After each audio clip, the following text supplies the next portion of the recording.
The sickening crunch of expensive plastic echoed through the dining room. My sister ground her designer heel into my 7-year-old son's birthday gift while my mother and brother-in-law laughed. They told my crying child he needed to learn his place before the real baby arrived. But their laughter died instantly when my quiet, patient father stood up slowly, slid the gold wedding band off his finger, slammed it onto the mahogany table, and uttered 4 words that would tear our entire family apart. My name is Natalie, and I am 34 years old. I work as a corporate fraud investigator, which means I spend my days tracking stolen money and uncovering elaborate lies.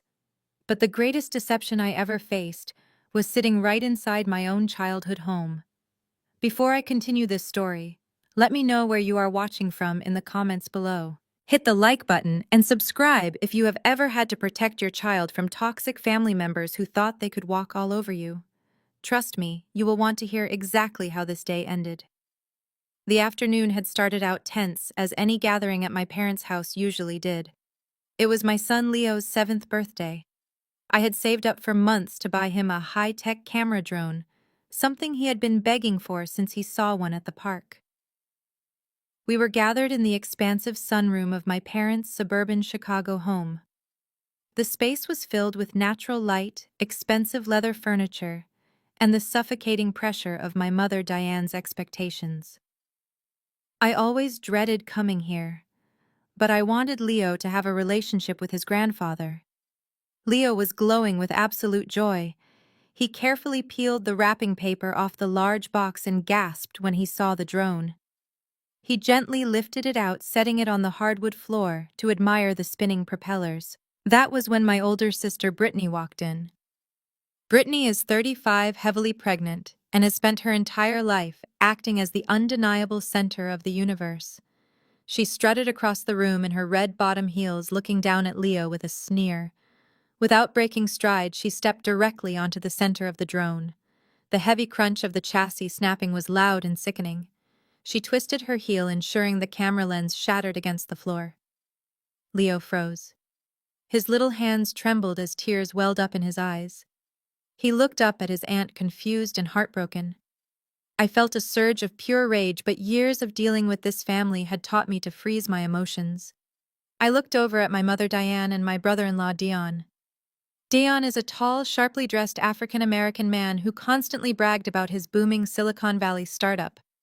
Instead of reprimanding his pregnant wife, Dion let out a loud booming laugh. My mother chuckled right along with him, sipping her iced tea as if she were watching a comedy show. "Oops," Brittany said, her voice dripping with fake innocence. "You really should not leave your little toys in the middle of the walkway, Leo. Someone could trip." I stood up immediately and pulled Leo into my arms. He was sobbing into my shoulder. I looked at my mother, expecting at least a shred of grandmotherly sympathy. Instead, Diane waved her hand dismissively. "Oh, stop coddling him, Natalie. It was just a cheap piece of plastic. Besides, Leo needs to learn his place around here. With Brittany's real baby coming, he cannot expect to be the center of attention anymore. You should be grateful we even let you bring a mistake like him into this house for a party." The word mistake hung in the air like a poisonous cloud. It was the exact same label my mother had slapped on me my entire life, and now she was aggressively passing it down to my innocent son. I was the scapegoat, the daughter who actually worked for a living, while Brittany was the golden child who got whatever she demanded. I did not scream. I did not cry. As a financial investigator, I deal with cold, hard facts. I simply looked at Dion, noting the incredibly expensive watch on his wrist, a watch I knew he had absolutely no business affording, based on his alleged startup revenue. I was calculating my next move, preparing to gather my son and walk out of that toxic house forever. But I did not have to say a single word. For 35 years, my father Richard had been a silent shadow in that house. He always kept his head down, reading his newspaper, never intervening when my mother went on her cruel tirades. He just took the abuse to keep the peace. Today was different. The room suddenly fell dead silent as my father slowly stood up from his leather armchair. He did not look angry. He looked entirely hollowed out. He walked over to the dining table where my mother was sitting with her iced tea. He reached to his left hand, pinched the thick gold wedding band he had worn since 1988 and pulled it off. The heavy gold ring hit the glass tabletop with a sharp, final clack. Diane looked up, her smug smile faltering into confusion. Richard stared dead into her eyes, his voice steady and completely devoid of warmth. "I am divorcing you." For 5 agonizing seconds, nobody moved. The only sound in the room was the faint hum of the central air conditioning and the soft sniffles of my son Leo, whose face was still buried in my shoulder. My father stood there, his posture straighter than I had seen in decades. Then the shock wore off and the explosion hit. My mother Diane let out a sound that was half gasp, half shriek. She practically lunged across the table, her manicured hands gripping the glass edge so hard her knuckles turned white. She did not look at my father. Instead, her venomous gaze snapped directly to me. "You did this!" Her voice started as a low hiss and quickly escalated into a frantic scream. "You poisoned his mind! You could not stand seeing your sister happy, so you dragged your miserable, bitter life into my house to tear my marriage apart." I pulled Leo closer to me, shielding him from her unhinged outburst. "Mom, I have not spoken to Dad alone in weeks. This is between you two." "Liar!" Diane spat the word out, her face flushing a deep, angry red. "You have been whispering in his ear ever since you dragged that fatherless boy in here. You are just jealous because Brittany is giving this family a real legacy, while you are nothing but a disappointment." Before I could respond to her vile attack, Brittany threw her hands up in the air and let out a dramatic, theatrical wail. She did not look at our mother or our father. She stomped her foot, nearly losing her balance in those ridiculous designer heels. "Are you kidding me right now?" Brittany screeched, her voice echoing off the high ceilings. "You cannot get divorced. You absolutely cannot do this to me. My luxury baby shower is in exactly 3 weeks. I have 150 guests coming to the country club. Do you have any idea how embarrassing it will be if my parents are separated?" My father looked at Brittany, his expression completely blank. "Your mother and I are ending a 35-year marriage, Brittany. This has nothing to do with your baby shower. It has everything to do with me." Brittany yelled, her face contorting into an ugly scowl. "You are ruining my perfect moment. But of course it is not your fault, Dad. It is her." She pointed a perfectly manicured finger straight at my face. "Natalie ruins everything. She always has." Brittany took a step toward me, her fake tears miraculously drying up as her absolute entitlement took over. "You are so selfish, Natalie. You have always been jealous of me, just like when we were younger. You knew how important my high school graduation trip to Europe was, but you flat out refused to drop out of your stupid accounting program to help Mom and Dad pay for my tickets. You let me be the only girl in my sorority without a European summer, and now you want to ruin my baby shower too." I stared at my sister, genuinely marveling at her utter delusion.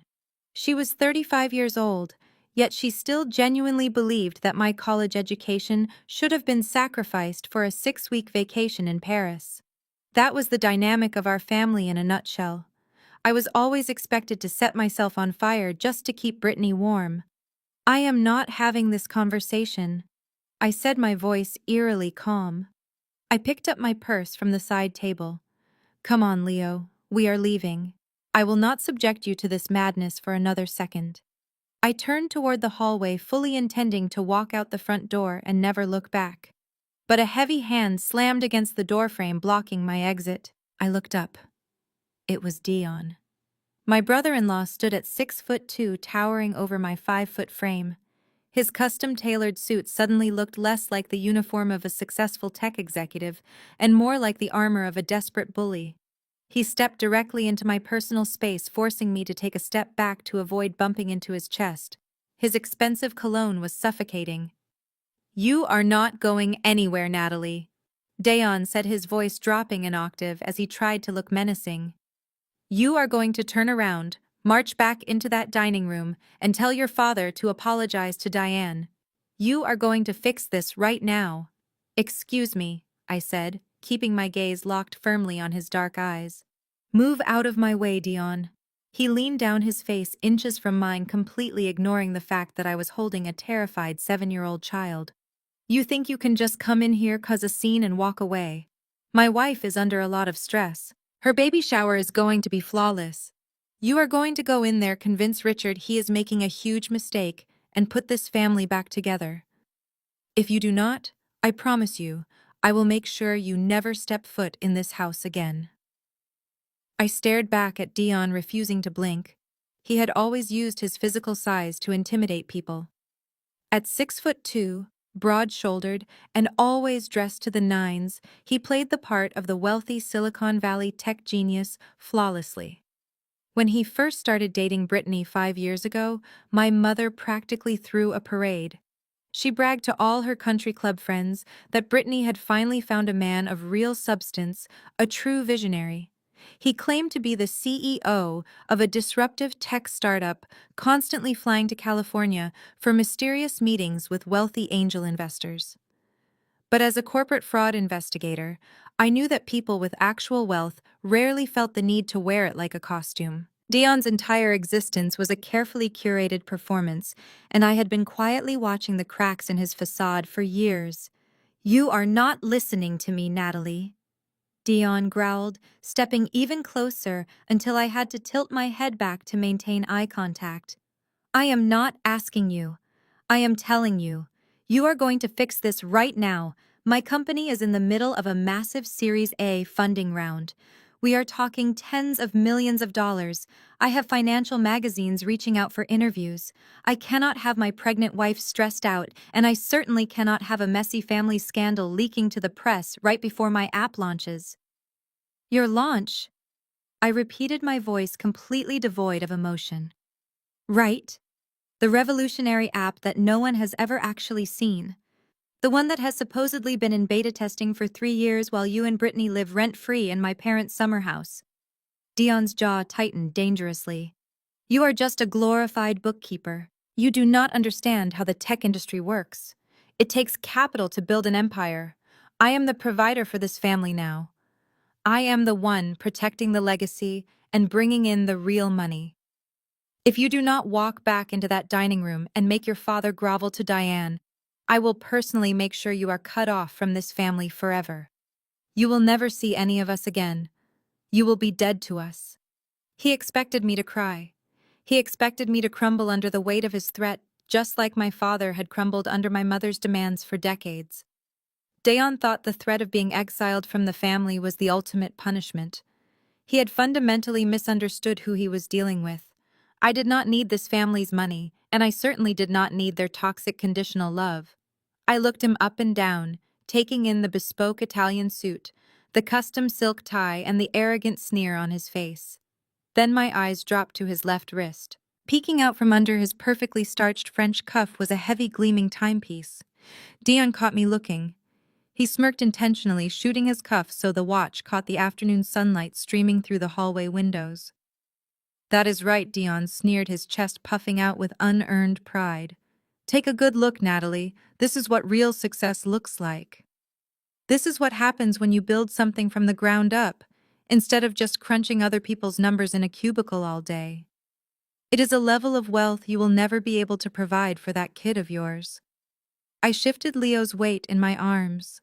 My little boy had finally stopped crying and was just resting his tired head on my shoulder, trusting me to protect him. I smiled. It was not a warm smile. It was the exact smile I used when I sat across from embezzlers in a federal interrogation room. "It is a beautiful watch," I said softly, making sure the pitch of my voice was perfectly conversational. "Rose gold. A Patek Philippe Nautilus. Reference number 5980 if I'm not mistaken. It retails for about $40,000 on the secondary market." Dion let out a short, condescending laugh. "Well, look at that. The little accountant knows how to read a luxury watch catalog. Now are you going to go fix this mess with your father, or am I going to throw you out the front door myself?" I leaned in just a fraction of an inch, keeping my voice dangerously quiet. "I do not need to read a catalog, Dion. I read expense reports." The condescending laugh died instantly in his throat. His dark eyes narrowed in confusion. What the hell are you talking about? I am talking about the fact that your supposed venture capital does not exist. I said, my words slicing through the air like a scalpel. I am talking about the fact that you do not have a single investor in Silicon Valley. But most importantly, I am talking about the credit card you used to buy that exact watch last Tuesday. Dion froze. The aggressive, towering posture he had held just seconds ago suddenly became rigid. I tilted my head, locking eyes with him. Careful, Dion. If you ban me from the family forever, who is going to pay the credit card bill for that $40,000 Patek Philippe watch you bought under my company's dummy account? The color drained from Dion's face so fast he looked physically ill. The confident tech billionaire vanished in a fraction of a second, leaving behind nothing but a terrified fraudster who had just realized he was standing on a landmine. Dion practically stumbled backward, clearing the doorway. He did not say another word. The threat of exposing his fraudulent credit card purchase had completely paralyzed him. I adjusted Leo in my arms, keeping my head held high, and walked right past the man who had just threatened to banish me from my own family. My father was waiting by the front door, his coat already draped over his arm. He looked at me, gave a single firm nod, and opened the heavy oak door.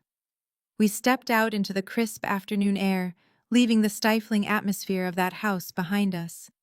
We did not even make it to the driveway before the front door banged open again. My mother burst onto the porch, her face twisted in absolute fury.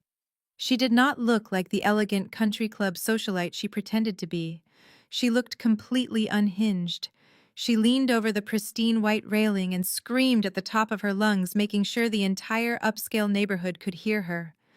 "You are making a huge mistake, Richard," she shrieked. "If you walk away from me, I will take every single penny you have ever earned. I will take the house, the cars, the investment portfolios. I will leave you rotting in a cheap apartment with nothing but the clothes on your back. You will die broke and alone."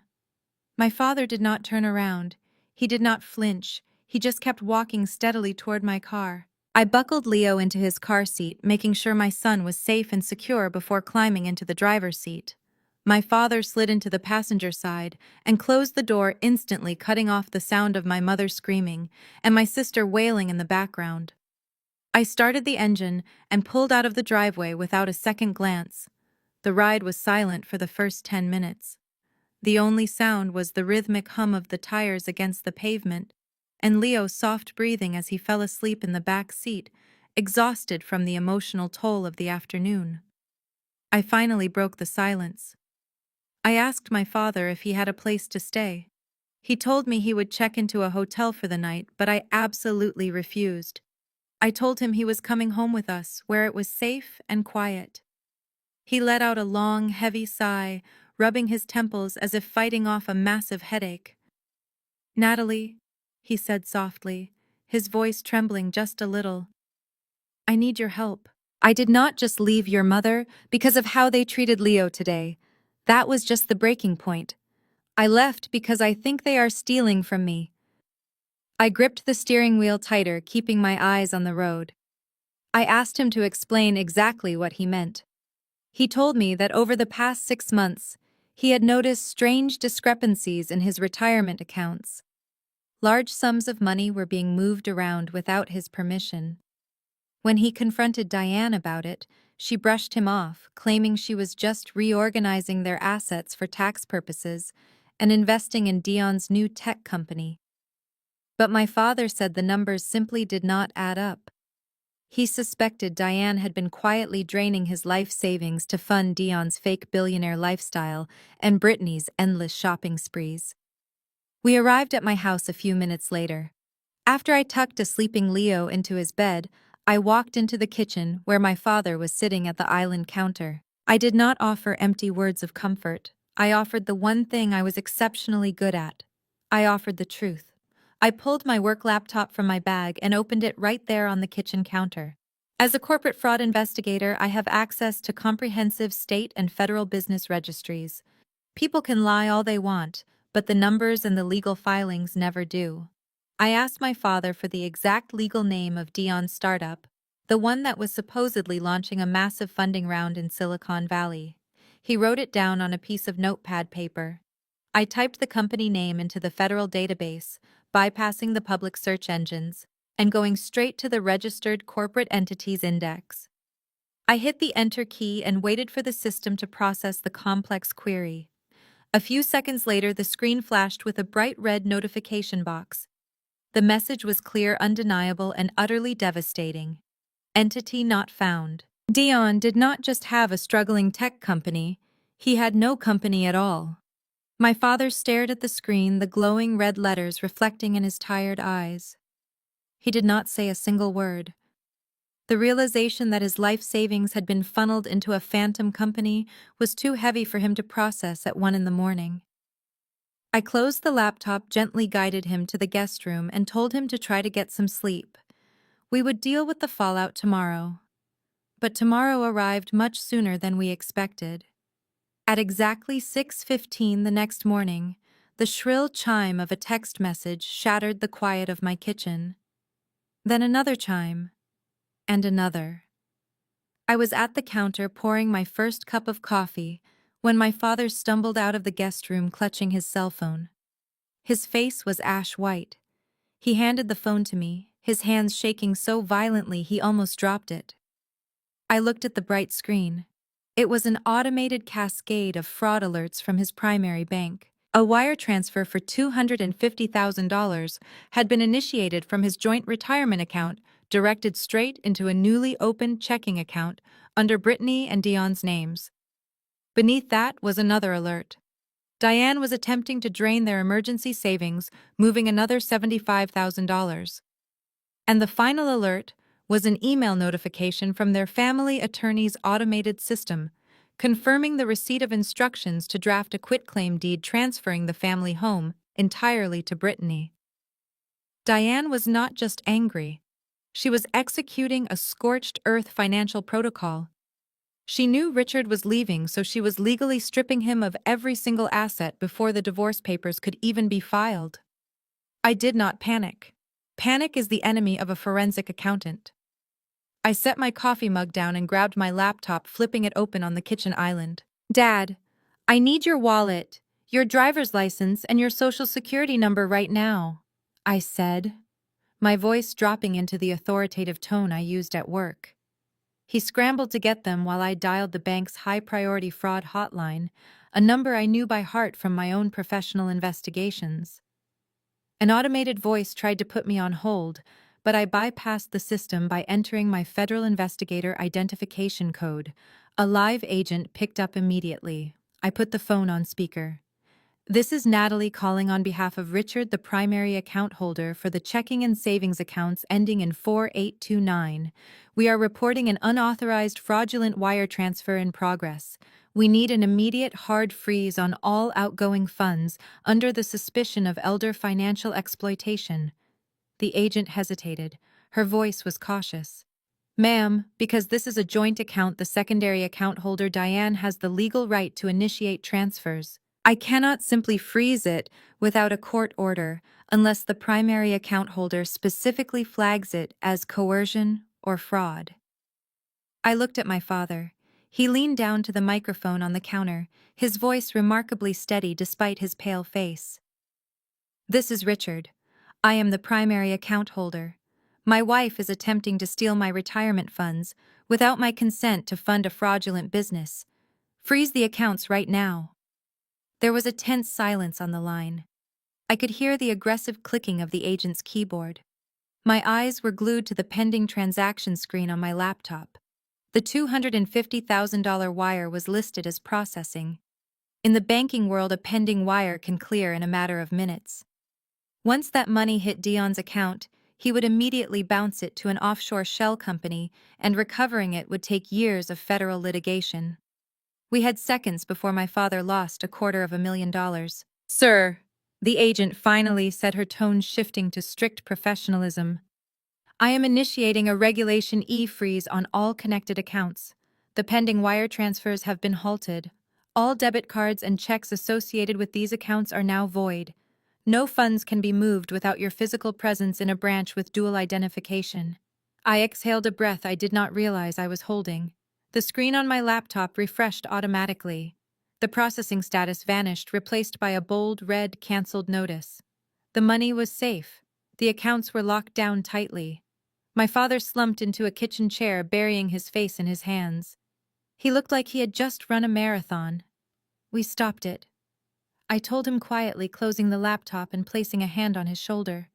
She cannot touch a single dime. Before he could respond, my personal cell phone buzzed in my pocket. I pulled it out.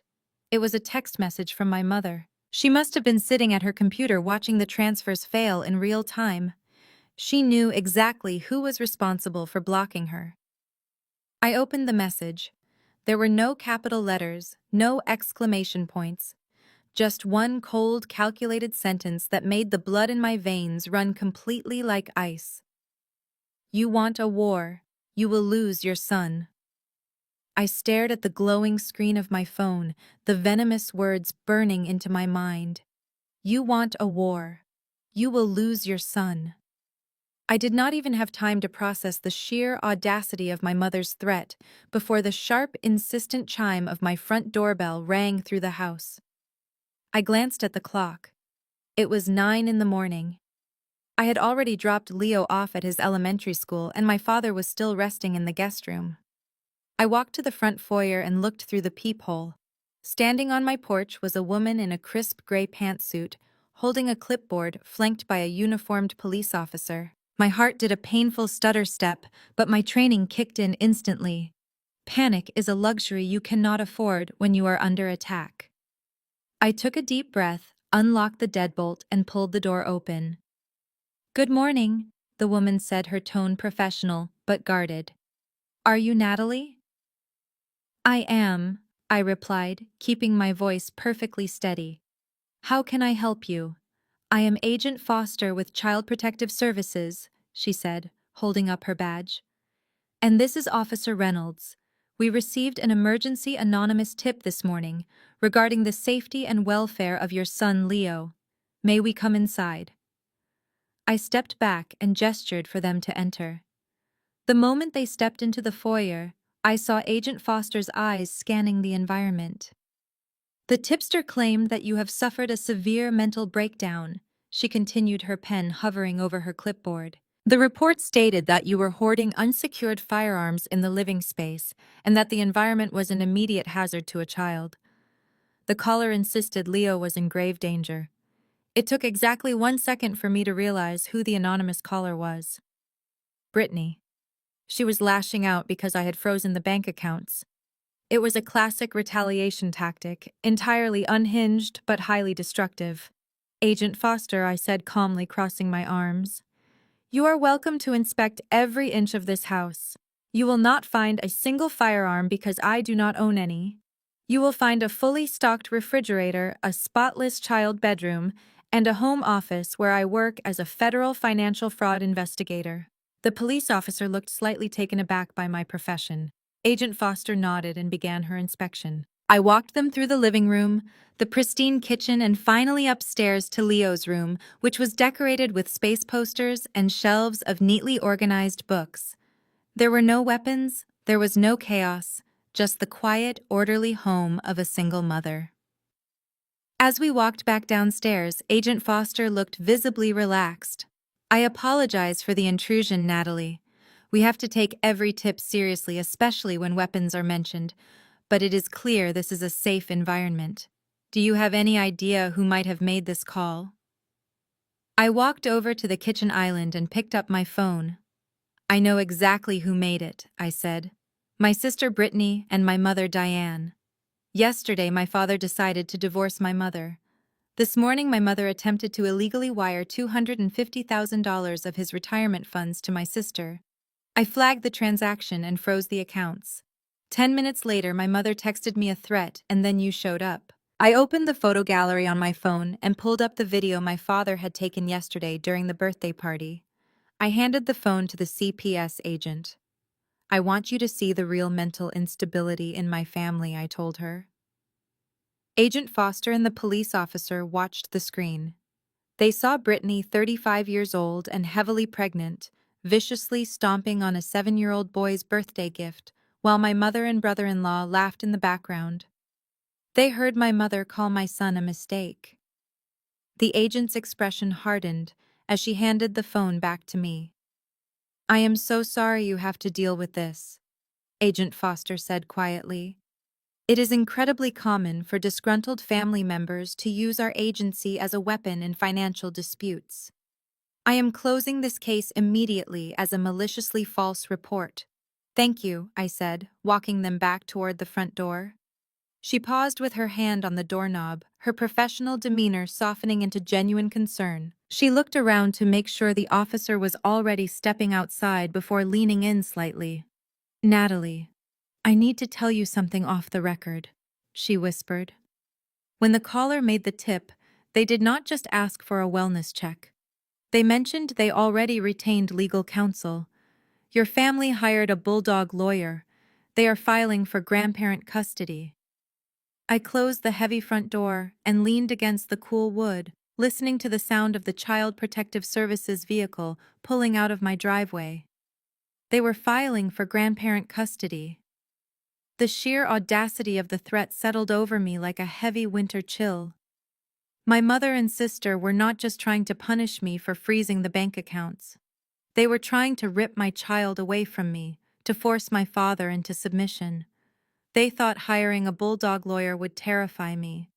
They thought their aggressive tactics would make me fold. But expensive lawyers cost a tremendous amount of money, and I knew exactly where their money was supposedly coming from. I walked back into the kitchen, poured the rest of my cold coffee down the sink, and grabbed my keys. I checked on my father, who was finally sleeping soundly in the guest room, exhausted from the trauma of the past 24 hours. I locked the deadbolt, set the home security alarm, and drove straight to my office in the financial district downtown. My workspace was a sanctuary of logic and undeniable facts. As a senior forensic accountant, my terminal was equipped with enterprise-level access to state registries, property databases, and federal banking clearinghouses. I sat down at my desk, completely ignoring the stack of corporate fraud files waiting for my review. Today, my only client was my family. I logged into the secure network and began the digital excavation of my brother-in-law. Dion had spent the last 5 years cultivating the persona of a brilliant tech visionary. He threw around terms like seed capital, disruptive technology, and beta testing at every family dinner. I started by tracing the routing numbers from the $250,000 wire transfer my mother had attempted to send that morning. The receiving account was not a corporate operating fund at a reputable commercial bank. It was a basic checking account registered to an anonymous limited liability company in Delaware. I followed the money. I broke through the first layer of the corporate shell, then the second, then the third. It was a digital maze designed to confuse standard auditors, but I do this for a living. By the time I reached the core of his financial structure, the truth was laid bare on my monitors. There was no tech startup. There was no app in development. There were no payroll records for software engineers, no server hosting fees, and absolutely no venture capital investors. Dion was running a localized, highly parasitic Ponzi scheme, and his only true investors were my parents. The millions of dollars he claimed to have raised were actually just my father's retirement funds being funneled through dummy corporations. I watched the transaction history scroll across my screen, feeling a mixture of disgust and professional awe at his absolute lack of restraint. The money coming in from my parents' joint accounts was immediately bled dry by staggering personal expenses. There were massive charges for private charter flights to Las Vegas. There were invoices for VIP tables at exclusive nightclubs, designer wardrobes for Britney, and the $40,000 luxury watch I had noticed the day before.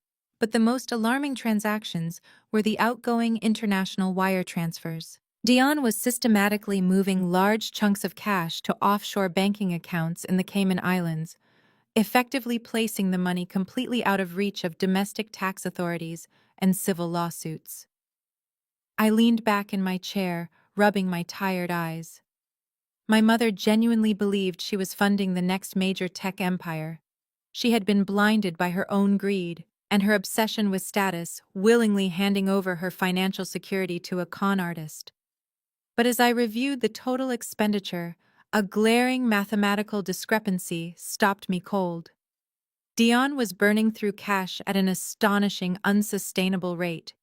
He had spent far more than what my parents had saved in their retirement portfolios. The numbers simply did not balance.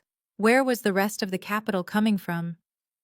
A dark suspicion began to form in the back of my mind. I opened a new tab and accessed the county real estate and property tax portal. My parents owned their beautiful suburban home outright. They had paid off the 30-year mortgage over a decade ago. It was their single largest financial asset, worth well over $1 million in the current market. I typed in the address of my childhood home and hit the search key. The page loaded instantly. My blood ran completely cold. The property was no longer listed as owned free and clear. Just 3 weeks ago, a massive mortgage lien had been recorded against the house. $1.5 million. The funds had been fully dispersed in a single lump sum. I cross-referenced the date with Dion's bank records. The exact same amount had been deposited into his Delaware shell company the very next morning. My hands actually shook as I requested the digitized loan documents from the county clerk database. I waited for the encrypted file to download, my heart hammering against my ribs. I opened the document and scrolled rapidly past the standard banking terms, going straight to the final signature page. To secure a loan of that magnitude against a fully paid property, the primary homeowner had to sign the legal paperwork. I zoomed in on the signature line. It was supposed to be my father's name. But I had seen my father's handwriting my entire life. I knew the exact slope of his cursive and the way he crossed his letters. The signature on the screen was completely wrong. The curves were jagged, and the pen pressure was entirely unnatural. It was a clumsy, desperate forgery. Dion had not just stolen their retirement savings, he had secretly mortgaged their entire future. I sat frozen at my desk, staring at the clumsy forgery of my father's signature on the $1.5 million mortgage document. Dion was not just a pathetic liar. He had committed major federal crimes: wire fraud, bank fraud, and identity theft.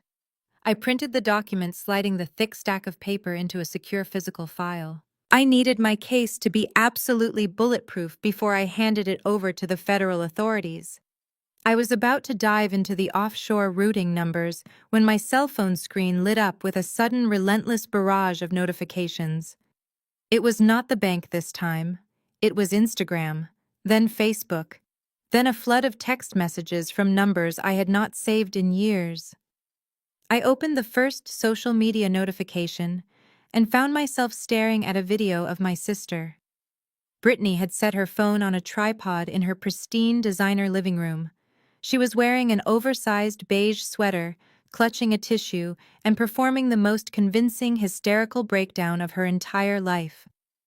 I turned the volume up.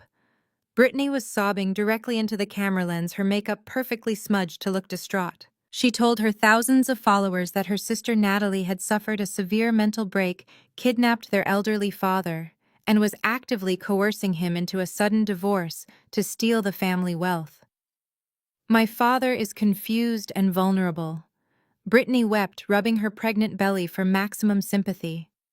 "Natalie is manipulating his frail mind. She has locked him away from his family, refusing to let us see him just weeks before his first grandchild is born. Please pray for my family." First grandchild. I scoffed aloud in my empty office. Leo apparently did not exist in her tragic fictional narrative. By the time the video ended, it already had thousands of views and hundreds of comments from outraged friends and community members. But Brittany did not stop there. She posted a second video claiming I was emotionally abusing our father, hoarding his daily medication, and threatening to harm her unborn baby if she tried to intervene. Then came the flying monkeys. My phone began ringing incessantly. It was my Aunt Carol, my cousin David, and a dozen other extended relatives who usually only spoke to me to ask for free tax advice. I let every single call go to voicemail. I listened to them one by one.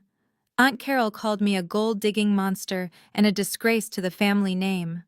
Cousin David threatened to drive to my house and physically drag my father back to my mother. They demanded I surrender, apologize, and return the stolen money that I supposedly took.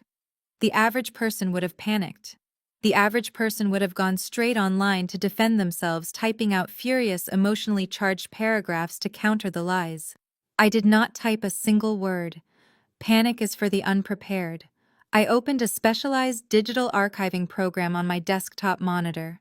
I meticulously downloaded every single video in high definition before Brittany could delete them. I took time-stamped screenshots of every defamatory comment she liked and replied to. I exported the hateful voicemails and the vicious text messages from the extended family, saving everything to a secure cloud server. Defamation is notoriously difficult to prove in civil court, but my sister was currently handing me a pristine, undeniable digital trail of libel. She was actively and publicly trying to destroy my professional reputation as a financial investigator by accusing me of elder abuse, kidnapping, and grand theft. A fraud investigator with a public record of financial crimes would lose their license immediately. I organized the files into a neatly labeled folder. Let them scream. Let them cry for the cameras. Let them build my civil lawsuit for me. I left the office late that afternoon, the weight of the forged mortgage and the aggressive smear campaign heavy on my mind. When I pulled into my driveway, I noticed a sleek black courier van idling by the curb. A driver in a crisp uniform stepped out, approached my car window, and handed me a thick, heavy cream-colored envelope sealed with red wax. He asked for my signature on his digital tablet to confirm the delivery, tipped his hat, and drove away. I walked into my house, locked the deadbolt behind me, and cracked the wax seal open. It was not a legal summons from their bulldog lawyer. It was an invitation printed on expensive, heavy cardstock with elegant gold foil lettering. It formally announced a vow renewal and family healing celebration hosted by my mother Diane at the local country club this coming Saturday. Tucked directly behind the formal invitation was a piece of personalized stationery. It was a handwritten note from my mother. Her elegant cursive felt like a physical weapon. Natalie, you will bring your father to this party and he will stand by my side and smile for all of our friends. If you do not show up, or if he tries to file those ridiculous divorce papers before the event, I will go straight to the local press. I will tell them exactly what Richard did 30 years ago. I will ruin his life before I ever let him ruin mine. The very next morning, my father and I walked into the sleek glass-paneled conference room of one of the most ruthless family law firms in downtown Chicago. My mother was not there. She had sent her newly hired legal attack dog to do the dirty work. His name was Mr. Harrison, a man whose expensive tailored suit and arrogant smirk told me everything I needed to know about his trial tactics. He did not stand up when we entered. He did not offer us a glass of water or a handshake.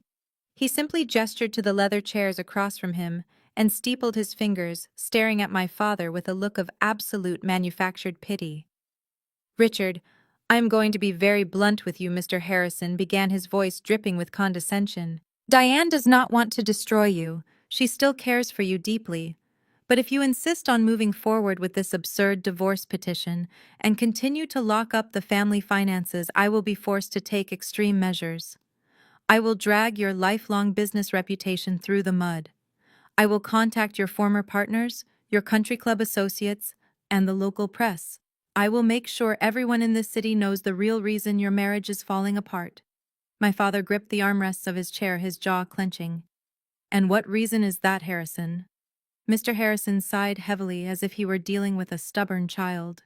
He reached into his leather briefcase, pulled out a thick manila folder, and slid it across the polished mahogany table. He tapped the top of the file with his gold pen. "We know you are not in your right mind, Richard. Your erratic behavior over the past few weeks, abandoning your wife, making baseless accusations about your son-in-law, and suddenly freezing joint accounts is not the behavior of a rational man. It is a tragedy, really." I reached out and pulled the folder toward me before my father could touch it. I opened the cover. Inside was a comprehensive 10-page medical evaluation printed on official hospital letterhead. I scanned the summary page. The document detailed a history of sudden memory lapses, aggressive outbursts, and severe paranoia. The final paragraph contained the death blow. It was a formal medical diagnosis of early-onset dementia, explicitly stating that my father was mentally incapacitated and entirely unfit to handle his own financial or legal affairs. If you do not drop the divorce and unfreeze those accounts today, Mr. Harrison warned, leaning forward aggressively, I will file this medical evaluation with the probate court tomorrow morning. I will request an emergency conservatorship, granting Diane total and permanent control over your estate, your medical decisions, and your physical residence. She will have the legal authority to place you in an assisted living facility for your own safety. Do not force us to do this, Richard. Go home to your wife. My father turned pale. The color completely drained from his face as the sheer terror of being legally stripped of his human rights washed over him. He looked at me, his eyes wide with panic. They had built a perfect trap. If the court believed this document, my mother would gain retroactive justification for draining the accounts, and Dion would have a perfect excuse for signing that $1.5 million mortgage on my father's behalf. It was a masterclass in gaslighting and legal abuse. Mr. Harrison leaned back in his chair, a victorious smile spreading across his face. He fully expected me to scream, to cry, or to start shouting about the injustice of it all. He expected an emotional meltdown that he could use as further proof of our family's instability. I did not raise my voice. I did not argue. As a forensic accountant, I know that forged paperwork is the quickest way to put a criminal behind bars. I calmly flipped to the very last page of the medical report, ignoring the terrifying diagnosis, and focused entirely on the signature block. I needed to see exactly who had sold their medical license to help my brother-in-law commit federal fraud. The signature belonged to a Dr. Gregory Mitchell. The name instantly clicked in my mind. I remembered the endless photos Dion posted on his social media accounts, bragging about his high society connections. Dr. Mitchell was not a neurologist or an elder care specialist. He was a cosmetic surgeon, and more importantly, he was Dion's regular partner for their Sunday morning golf games at the country club. I closed the folder and neatly aligned it with the edge of the table. I looked up at Mr. Harrison and offered him a polite, chilling smile. "This is a very thorough evaluation, Mr. Harrison," I said smoothly. "We will need a certified copy for our own records, of course. Please make sure the clinic stamp and Dr. Mitchell's medical license number are clearly legible on the final copy before we leave." The arrogant smile wiped right off the lawyer's face. He blinked, clearly thrown off balance by my complete lack of resistance. He opened his mouth to speak, but I was already standing up, helping my father out of his chair. I did not give him another second of our time. We had everything we needed. We drove back to my house in complete silence. My father was physically shaking, staring blankly out the passenger window as the terrifying reality of the morning settled over him. My mother and her ruthless lawyer had just threatened to strip him of his basic human rights using a forged medical diagnosis. But I did not feel fear. I felt a cold, sharp sense of clarity. When we walked through my front door, I told my father to sit down and rest. I promised him that Mr. Harrison would never get the chance to file those fake papers with the probate court. We had the medical license number of the corrupt doctor who signed them, and that was the final puzzle piece I needed to complete my federal fraud dossier. The next 3 days were a blur of meticulous, quiet preparation. I did not spend my time crying over my mother's cruel ultimatums. I did not waste energy responding to the endless stream of hateful text messages from my extended family who believed Brittany's fake crying videos. I spent my time operating in the space I knew best, the undeniable world of financial evidence. Saturday arrived. It was the day of my mother's highly publicized vow renewal and family healing celebration. She had originally planned to host the event at her exclusive country club, but in a classic display of financial arrogance, she abruptly moved the gathering back to the sprawling lawns of my childhood home. Diane wanted to force my father to return to his own property to physically stand beside her in front of all their friends and surrender his dignity on his own front porch. She wanted to showcase the grand estate she believed she had just successfully stolen from him. I sat at the desk in my home office compiling the physical evidence. I opened the encrypted files I had pulled from the county real estate portal. I printed the $1.5 million forged mortgage document, ensuring the fake signature and the bank's official recording stamps were perfectly crisp and legible. I also printed the offshore routing numbers from the Cayman Islands and the incorporation records for Dion's dummy shell company. I aligned the heavy stack of paper, folded it neatly, and slid it into a premium heavy crimson-red gift envelope. I sealed the flap tightly. I was not going to this party to scream, to cry, or to throw drinks. I was going to plant a financial bomb. I walked downstairs and found my father pacing nervously in the living room, dressed in his suit. I shook my head and told him to take his jacket off. I explained that he was staying right here with Leo. He did not need to endure the public humiliation Diane had meticulously planned for him. I would handle this alone. I went to my closet and dressed in a sharp, tailored black suit. It was the exact same outfit I wore when testifying as an expert witness in federal court. Today was not a family reunion. It was a battlefield. I drove across town and parked my car half a block away from my parents' house. The wealthy suburban street was completely lined with expensive luxury vehicles belonging to my mother's country club friends and our extended family.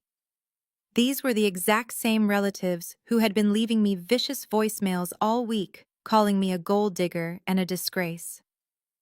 I stepped out of my car, the crisp autumn wind catching the edge of my jacket. I slipped the crimson-red envelope into my pocket and began the walk toward the property. As I approached the long, manicured driveway of my childhood home, the atmosphere of fake perfection was suffocating. Caterers were carrying trays of expensive champagne. A string quartet was playing softly on the back patio. But the main attraction was not the music or the food. I heard the obnoxious, deep rumble of a high-performance engine revving near the oversized garage. A crowd of admiring guests was gathered in the driveway. Right in the center of the circle was Dion. He was leaning casually against the gleaming hood of a brand-new custom black Mercedes-Benz G-Wagon. The vehicle easily cost over $200,000. Dion was laughing loudly, twirling the heavy key fob around his finger, bragging to my uncles about how his revolutionary tech startup had just closed another massive round of angel investment. Brittany was standing right next to him, holding a glass of sparkling cider, soaking up the jealous stares of her cousins, and rubbing her pregnant belly with an air of absolute superiority. I paused near the edge of the brick driveway, hidden behind a row of tall hedges. I felt the heavy red envelope waiting in my pocket.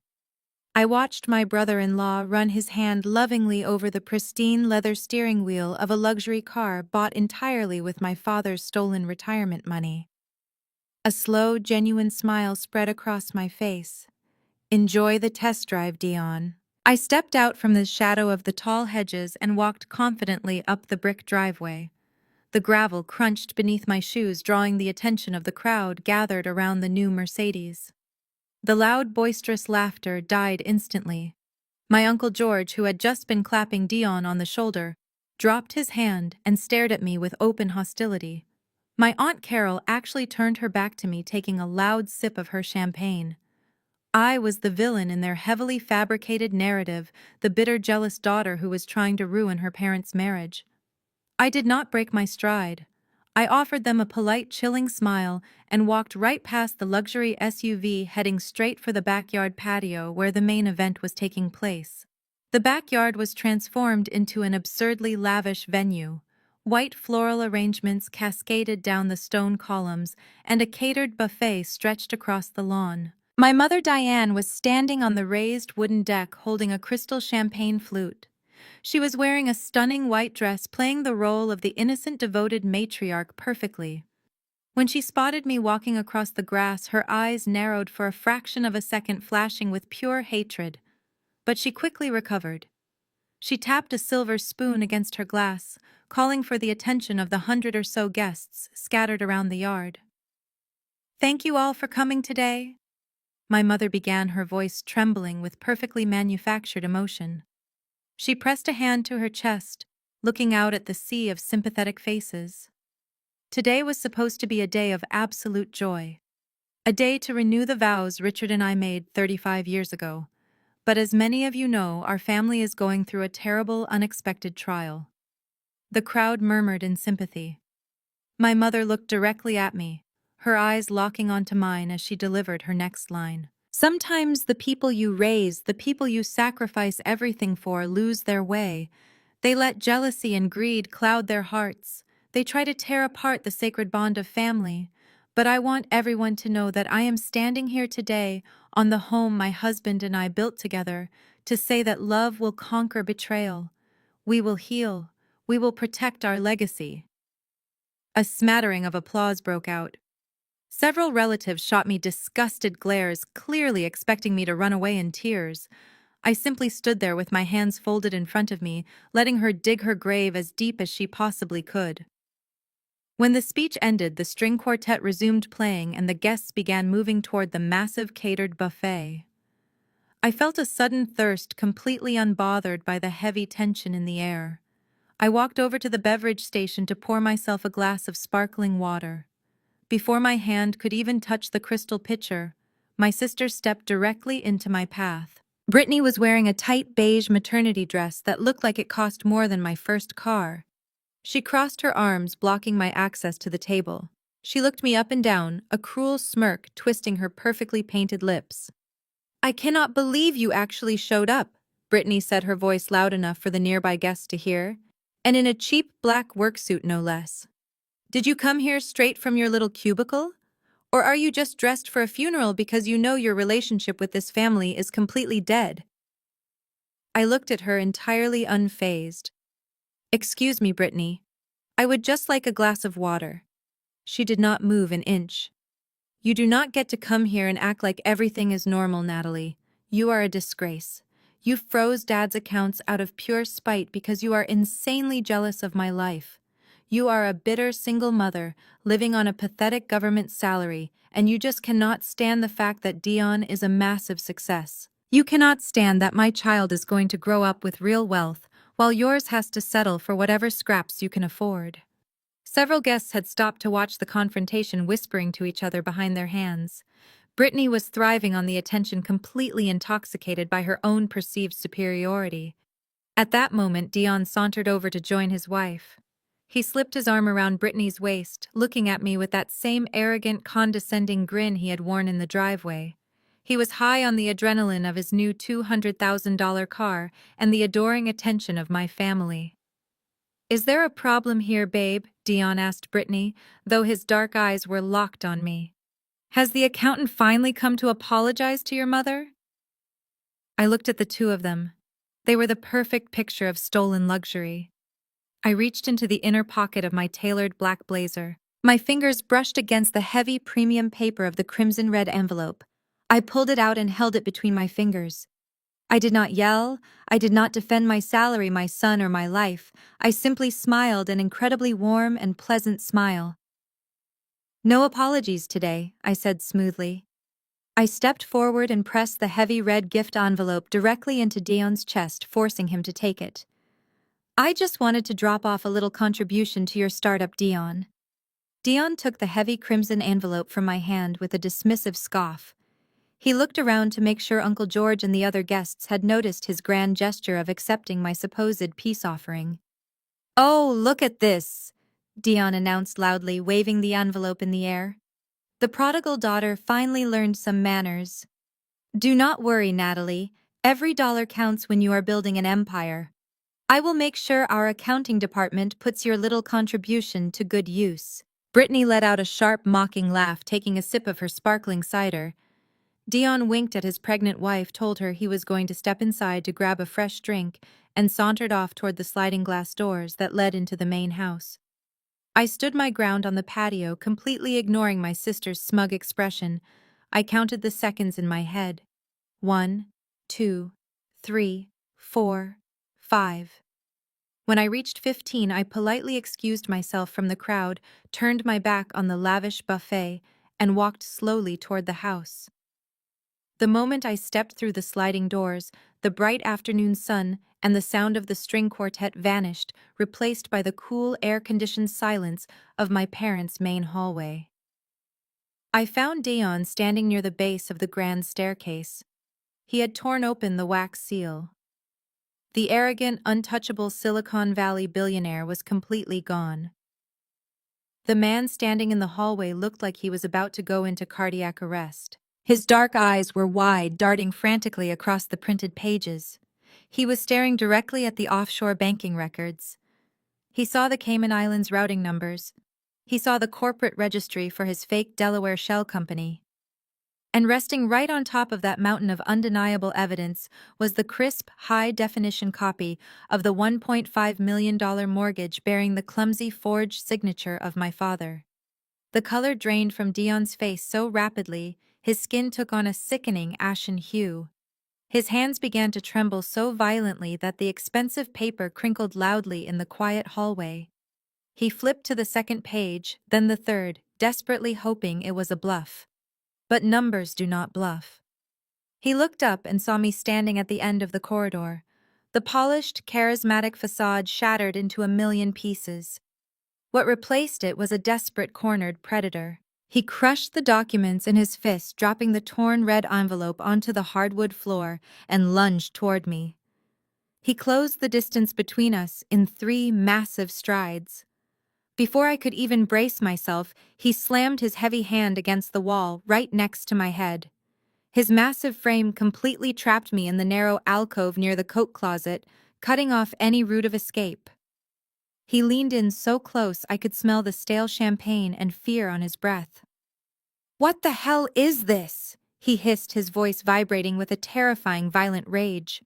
"Where did you get this? Who else has seen it?" I kept my breathing perfectly steady.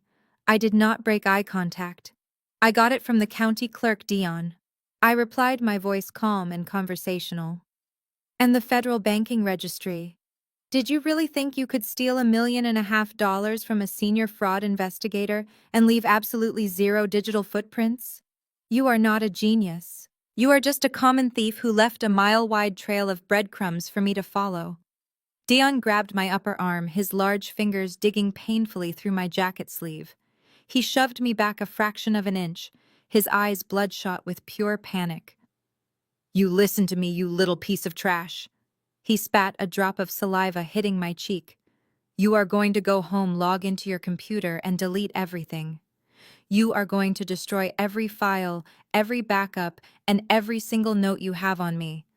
If you ever breathe a word of this to Diane or Brittany or the police, I swear to God I will bury you. I know people. I will make sure you do not wake up to see your son go to middle school. Do you understand me?" He shook my arm violently, his other hand raising into a fist, as if he was fully prepared to strike me right there in my parents' hallway. He expected me to beg for my life. He expected the fear to paralyze me. I did not struggle against his crushing grip. I let him finish his unhinged, violent rant. I looked down at his fist, then back up to his terrified, furious face. "You are holding copies, Dion," I said, my voice dropping into a cold, clinical tone. "Tearing up those papers will not save you, and threatening to murder a federal investigator is an incredibly bold move for a man who is already looking at 20 years for wire fraud." "I will snap your neck before you even make it out of this house," he snarled, his grip tightening until my shoulder ached with sharp pain. "Nobody will ever know what you found." I offered him a cold, empty smile. I reached up with my free hand not to push him away, but to adjust the lapel of my tailored black blazer. I tapped the thick fabric twice with my index finger. "I am wearing a wire, Dion," I said clearly, making sure the microphone caught every syllable. "And federal wiretap laws in this state are one-party consent." Dion snatched his hand back from the wall, as if the fabric of my suit had suddenly caught fire. The violent, towering predator from a second ago completely vanished, replaced by a man who looked like he was about to vomit right there on the expensive hardwood floor. He stumbled backward, his breath coming in short, panicked gasps. His eyes darted from my lapel to my face, searching for any sign that I was bluffing. But I just stood there, perfectly composed, waiting for him to fully process the magnitude of the mistake he had just made.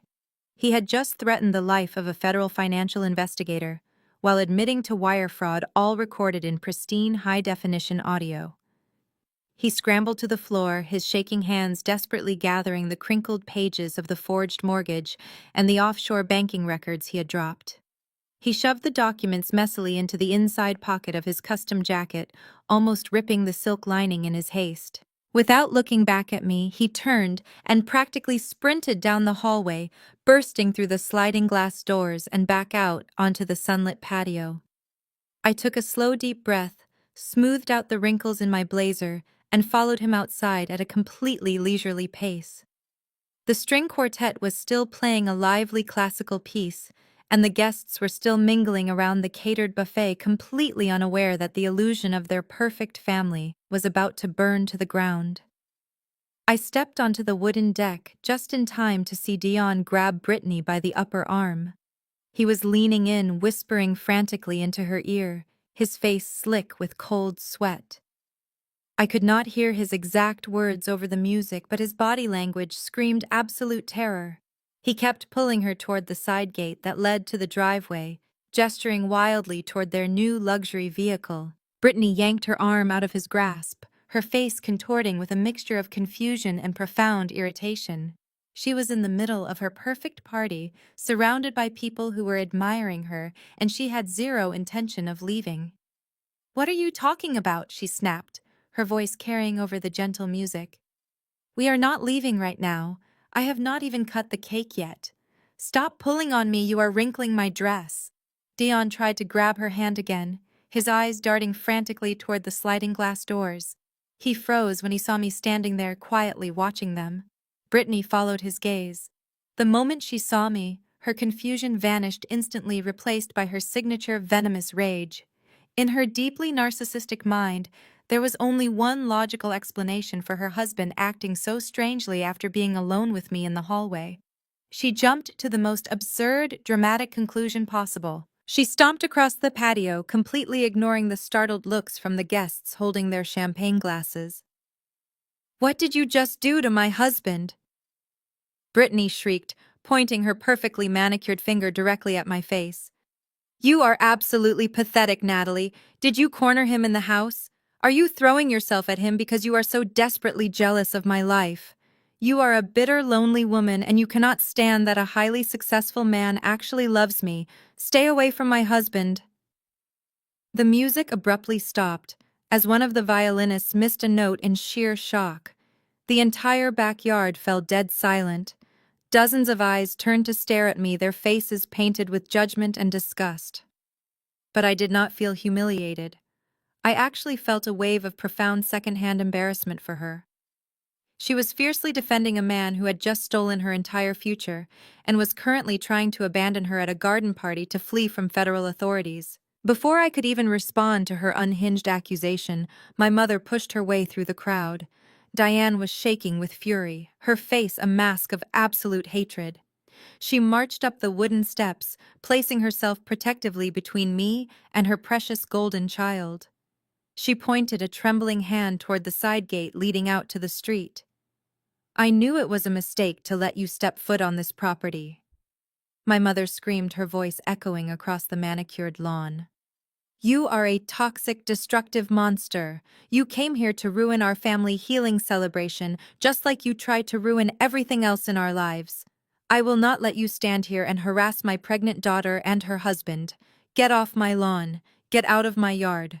I want you off my property right now, or I swear I will have you arrested for trespassing. Get out of my house."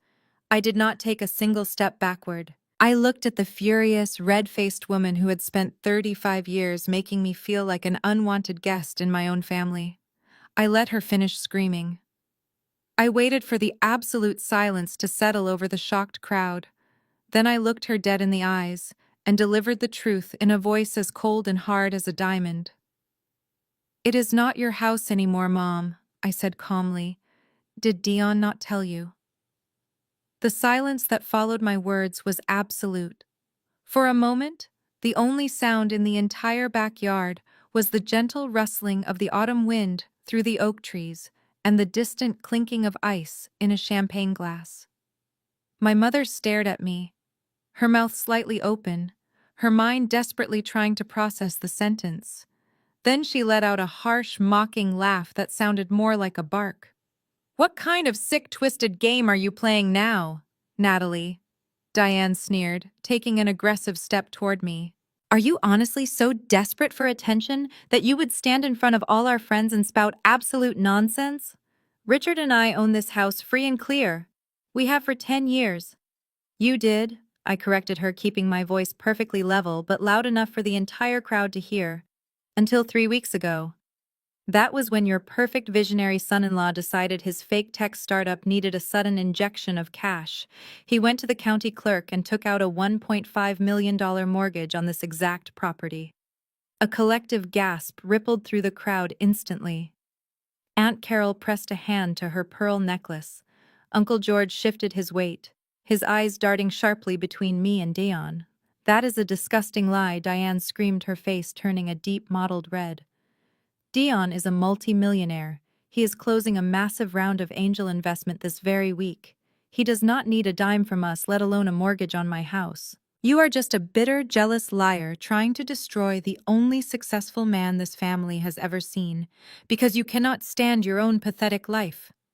I turned my gaze away from my mother's furious face and looked directly at Dion.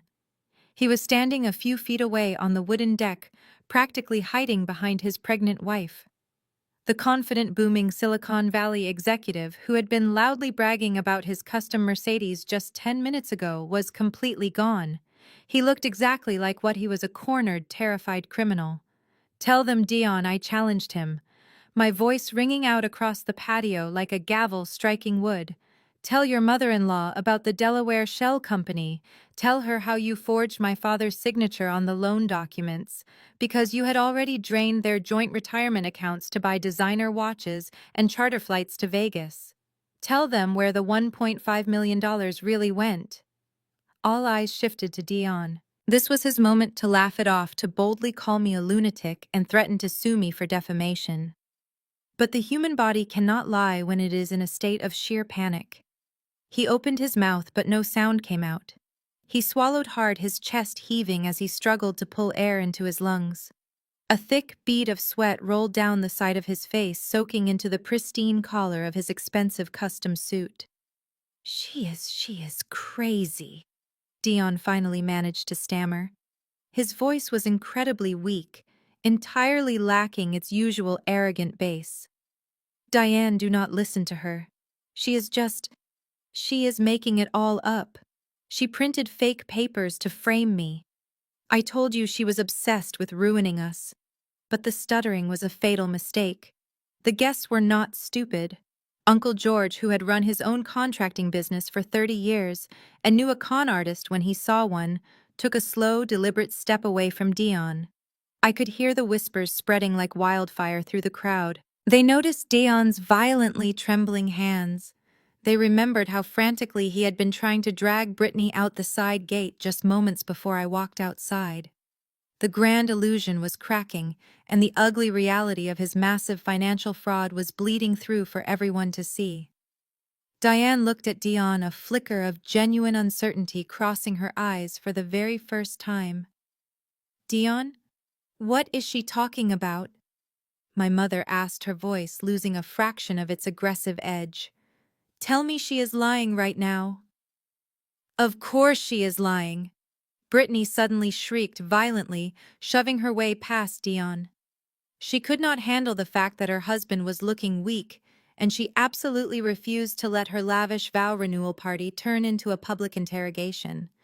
She pulled her expensive smartphone out of her designer clutch, her fingers trembling with pure, unadulterated rage. "You are a monster!"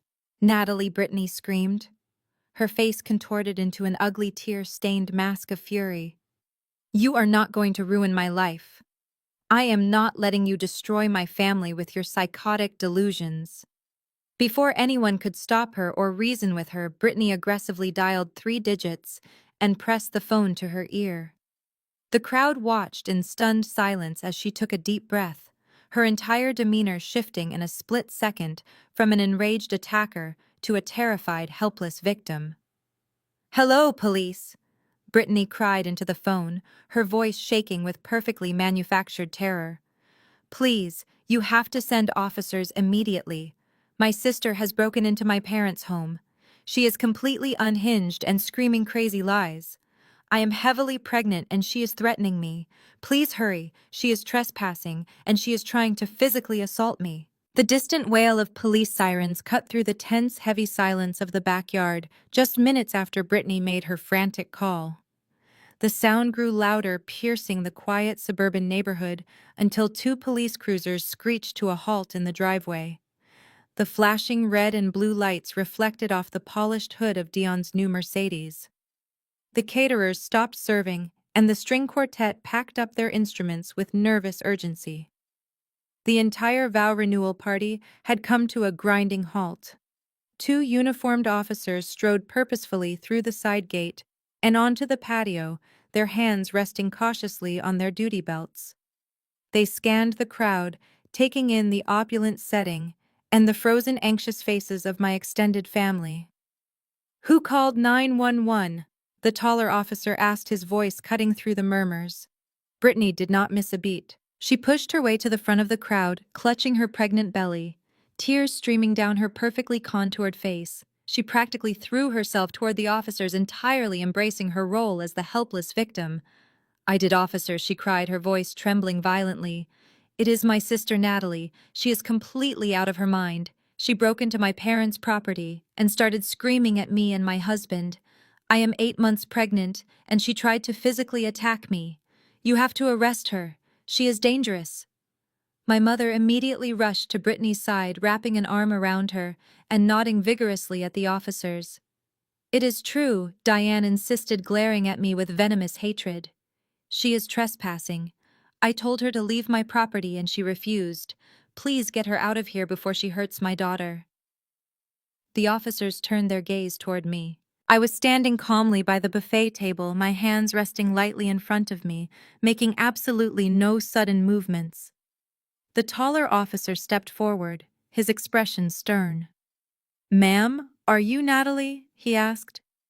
"I am," I replied smoothly.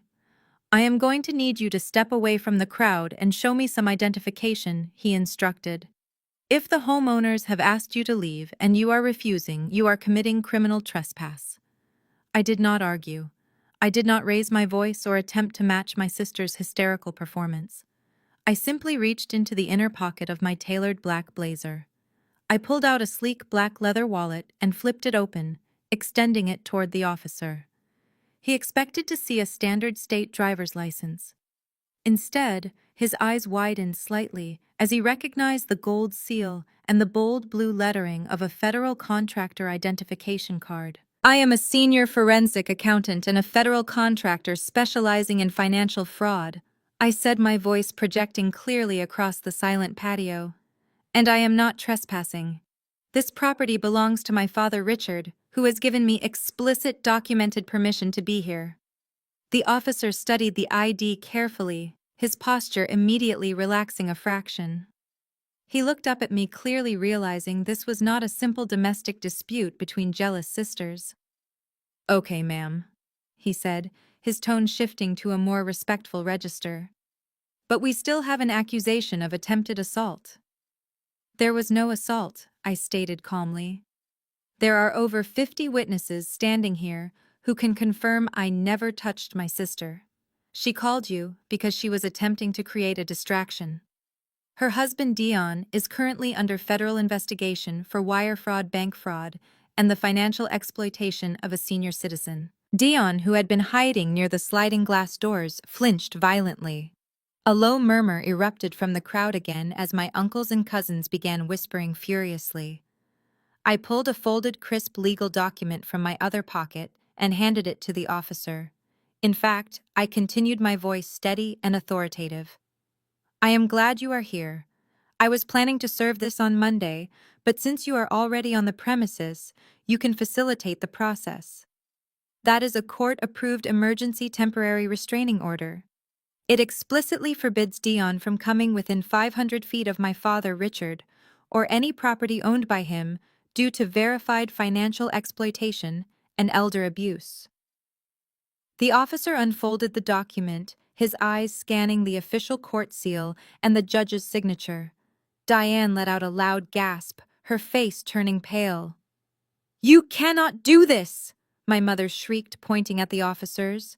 "She is lying. She forged those papers. Dayon is my son-in-law. He lives here." The officer held up a hand to silence my mother. "Ma'am, please step back," he ordered firmly. He looked down at the restraining order, verifying the address of the property we were currently standing on, and then looked directly at Dion.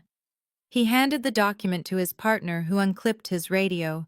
The taller officer walked past my mother, past my sobbing sister, and stopped right in front of my brother-in-law. The confident, wealthy Silicon Valley facade was entirely gone.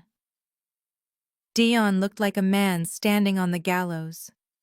"Sir," the officer said, his voice hard and uncompromising, "we are going to need you to step outside." Ed. Her rich friends would whisper about this afternoon for the rest of their lives. My mother, Diane, stood frozen near the wooden deck. She watched decades of meticulously built social status evaporate in less than 5 minutes. She looked at the empty lawn, the abandoned plates of food, and her weeping golden child. Her mind utterly incapable of accepting accountability for the disaster she had enabled, violently rejected reality. She needed a scapegoat. She turned her gaze back to me, and her eyes were completely devoid of reason. She marched across the patio, her heels clicking sharply against the stone pavers. "You ruined everything," Diane shrieked, her voice cracking with hysterical rage. "You ruined my family. You ruined my daughter." Before I could even raise my arms to defend myself, she swung her hand back and slapped me directly across the face, with all the strength she possessed. The impact was startlingly loud, the sharp sting of her heavy diamond ring scratching right across my cheekbone. My head snapped to the side from the sheer force of the blow. The remaining caterers gasped in shock. I slowly turned my face back to look at her, tasting the faint metallic tang of blood on the inside of my cheek. I did not fall, and I did not cry. Diane raised her hand again, her face twisted in pure hatred, fully intending to strike me a second time. I braced myself, refusing to give her the satisfaction of seeing me flinch, but the second blow never landed. A large weathered hand suddenly shot out from behind me, catching my mother's wrist, mid-air in an iron grip. I gasped and turned my head. It was my father. Richard had refused to stay at my house while I faced the fire alone. He had driven over, walking quietly through the open side gate just in time to witness the brutal physical assault. Diane gasped, her eyes widening in absolute shock as she stared at the husband she had abused, belittled, and manipulated for 35 years. He was not the quiet, defeated man who used to hide behind his newspaper. He stood tall, his jaw set in stone, his grip on her wrist completely unyielding. He shoved her hand away with a look of pure, unadulterated disgust. "That is assault," my father said, his voice echoing with absolute authority across the ruined patio. "And it is the last time you will ever touch her. We will see you in mediation." Exactly 1 month passed since the disastrous vow renewal party.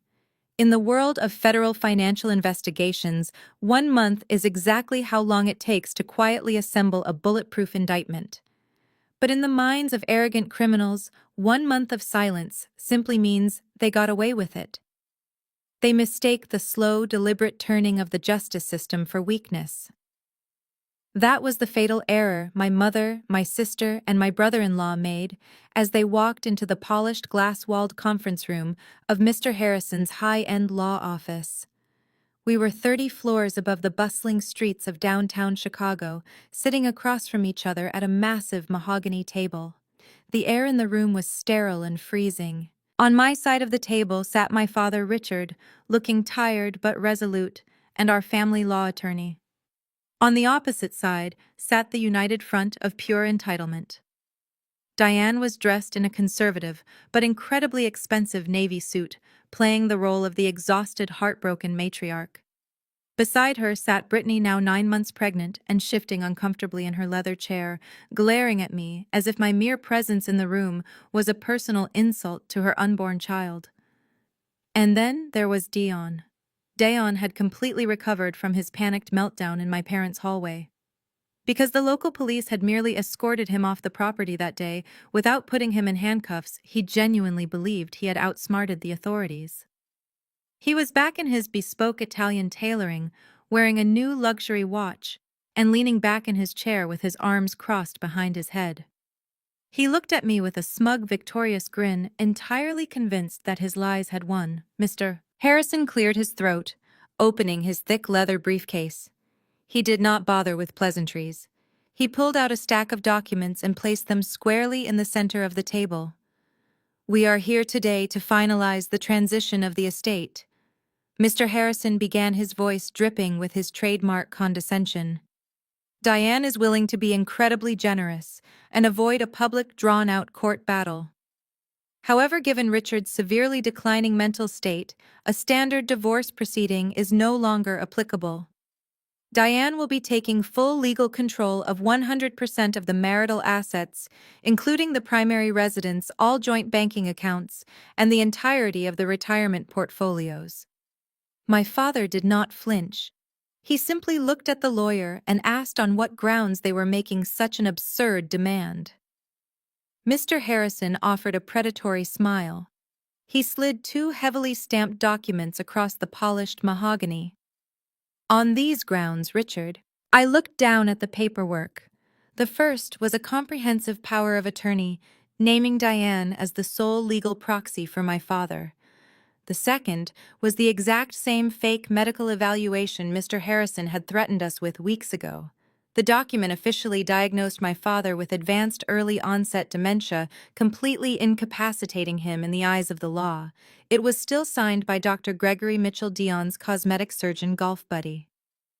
With this diagnosis, Mr. Harrison continued smoothly. "Diane has the legal obligation to protect the family assets from Richard's irrational behavior. The freeze you placed on the bank accounts will be lifted immediately.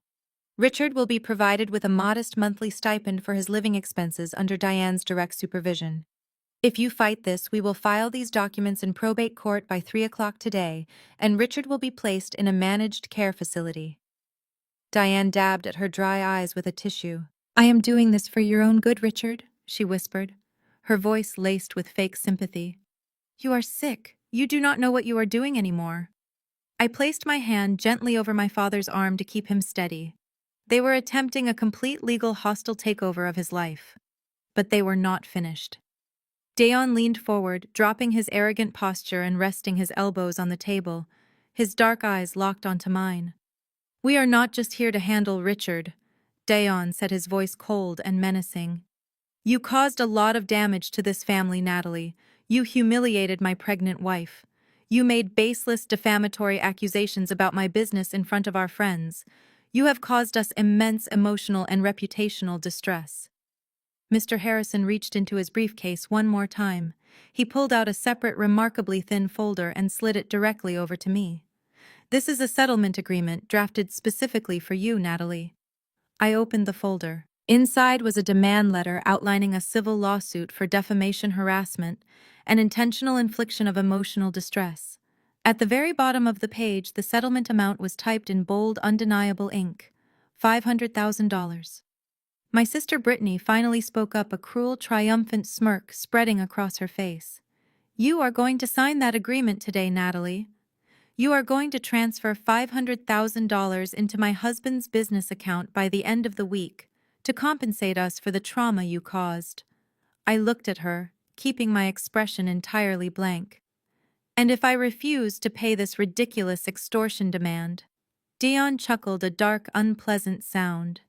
"If you refuse, we do not just sue you. We take this entire packet, the forged CPS, reports, the videos of you allegedly abusing Richard, and sworn affidavits from 20 different family members stating you are mentally unstable, and we send it directly to the federal agency you contract for. We will trigger an immediate review of your security clearance. You will be stripped of your federal credentials, fired from your firm, and blacklisted from the financial sector forever. Pay the $500,000, Natalie, or we will completely destroy your career. The threat hung in the freezing air of the conference room, like a physical weight. Destroy my career, strip my federal credentials, blacklist me from the financial sector forever. Next to me, my family law attorney, Mr. Caldwell, shifted uneasily in his leather chair. He was a brilliant, aggressive divorce lawyer, but he was not a criminal defense attorney. The sudden, severe escalation from a standard marital asset dispute to threats involving federal security clearances and extortion clearly rattled him. He leaned over and whispered in my ear, suggesting we request an immediate recess to evaluate the severe professional risks they were leveraging against me. My mother saw Mr. Caldwell flinch, and she instantly pounced on the perceived weakness. Diane leaned forward, folding her manicured hands neatly on the polished mahogany table. She looked at me with a sickening mixture of manufactured pity and absolute triumph. "Listen to your lawyer, Natalie," my mother said, her voice dripping with artificial sweetness. "You have always been so incredibly stubborn. You always had to fight for scraps of attention, because you simply were not gifted the way your sister is. You tried to play the hero by interfering in my marriage, but look where it got you. You are a loser in a cheap suit sitting in a room with people who actually know how the world works. Just sign the agreement, pay Dion the money, apologize to Brittany for ruining her party. Do that, and we will graciously let you go back to your sad little life." Brittany rubbed her pregnant belly and sneered, completely emboldened by our mother's viciousness. "And I want a public apology posted on all your social media accounts," Brittany demanded loudly. "I want everyone in our family to know you made up those lies about my husband because you are mentally unstable and violently jealous of my success." My father tensed beside me, his fists clenching so hard his knuckles turned white. He opened his mouth to defend me, to tell my mother and sister exactly how vile they were being, but I gently placed my hand over his arm. I squeezed his wrist once, a silent command to stay completely still and let them talk.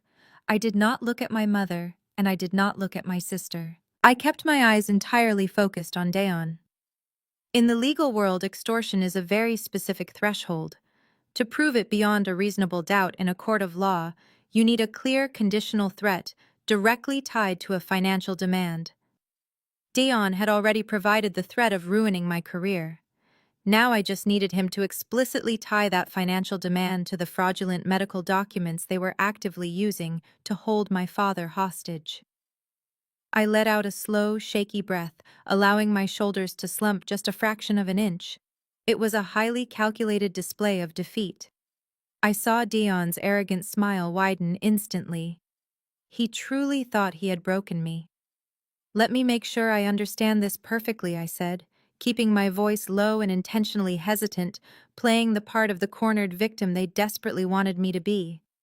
"Because this is a massive amount of money, and I need to be absolutely clear on the exact terms of this settlement before I sign anything." "The terms are clearly outlined on page 4 of the demand letter," Mr. Harrison snapped, impatiently tapping his expensive gold pen against the table. "We are not here to negotiate the figures." "I am not asking you, Mr. Harrison," I replied coldly, my eyes never leaving Dayon. "I am asking the man who is demanding the check." I leaned forward slightly, resting my hands flat on the table, projecting an aura of desperate surrender. "So let us be completely transparent for the record. If I pay you $500,000 by the end of the week, you and my mother will drop the early onset dementia claims against my father. You will not file those medical documents with the probate court to lock him away, and you will not send fake abuse allegations to my federal contracting agency to ruin my career. Is that correct?" The room went perfectly quiet. Mr. Caldwell looked at me, his brow furrowed in deep confusion, wondering why his own client was verbally summarizing an illegal extortion demand instead of fighting it. Mr. Harrison opened his mouth, his sharp legal instincts perhaps finally warning him that his clients were walking blindly into a massive trap. but Dion boldly raised his hand to silence his own lawyer. The lure of $500,000 in untraceable cash was simply too intoxicating for a man drowning in secret offshore debt. He could practically taste the money.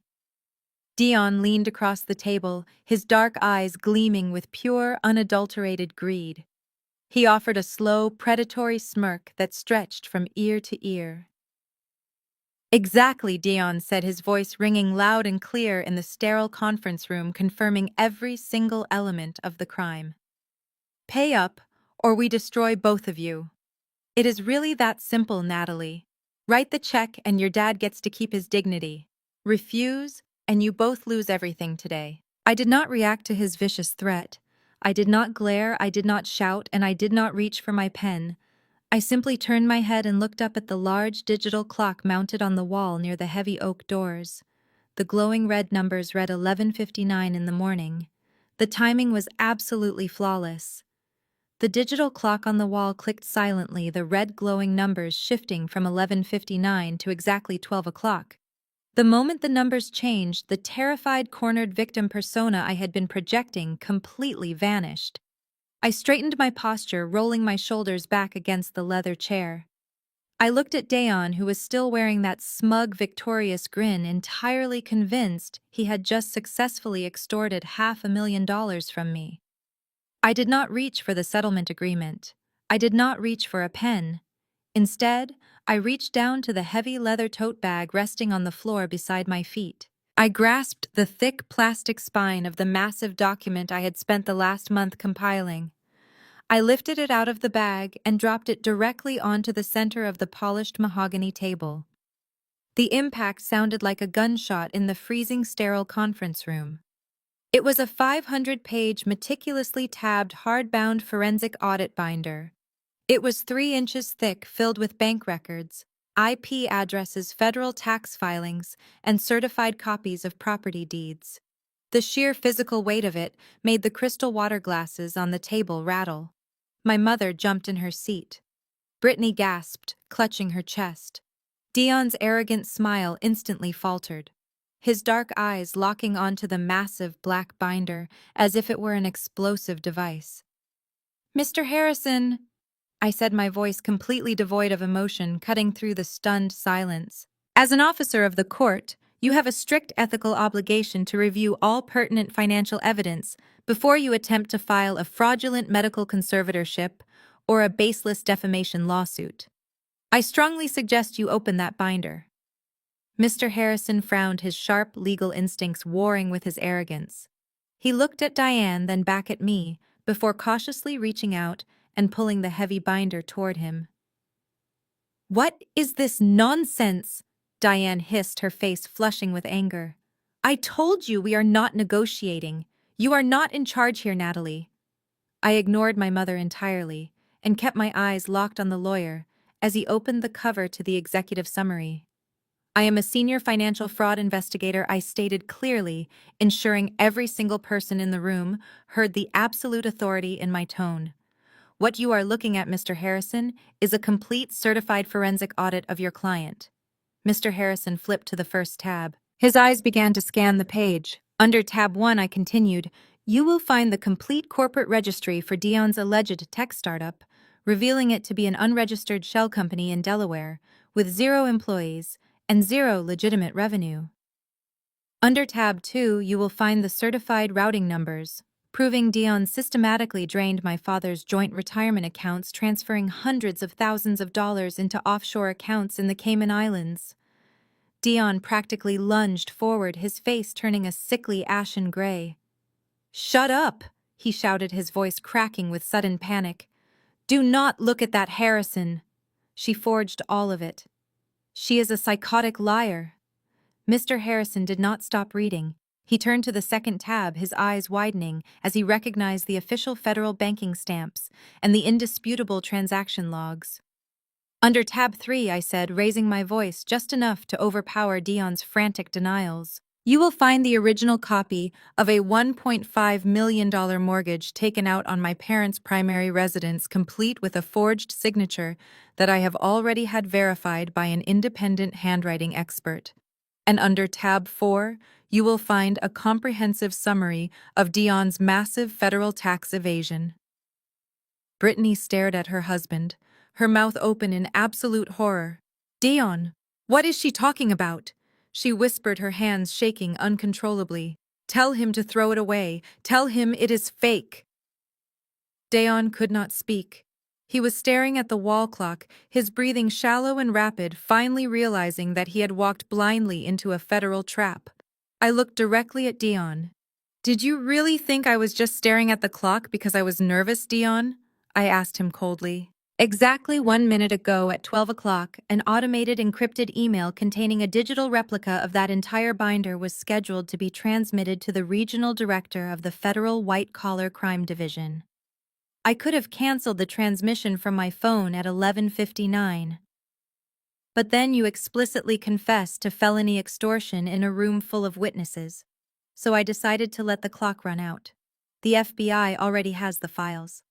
The silence that followed was deafening. The only sound was the heavy, ragged breathing of my brother-in-law. Mr. Harrison stopped reading. He stared at the irrefutable evidence of massive federal fraud sitting right in front of him.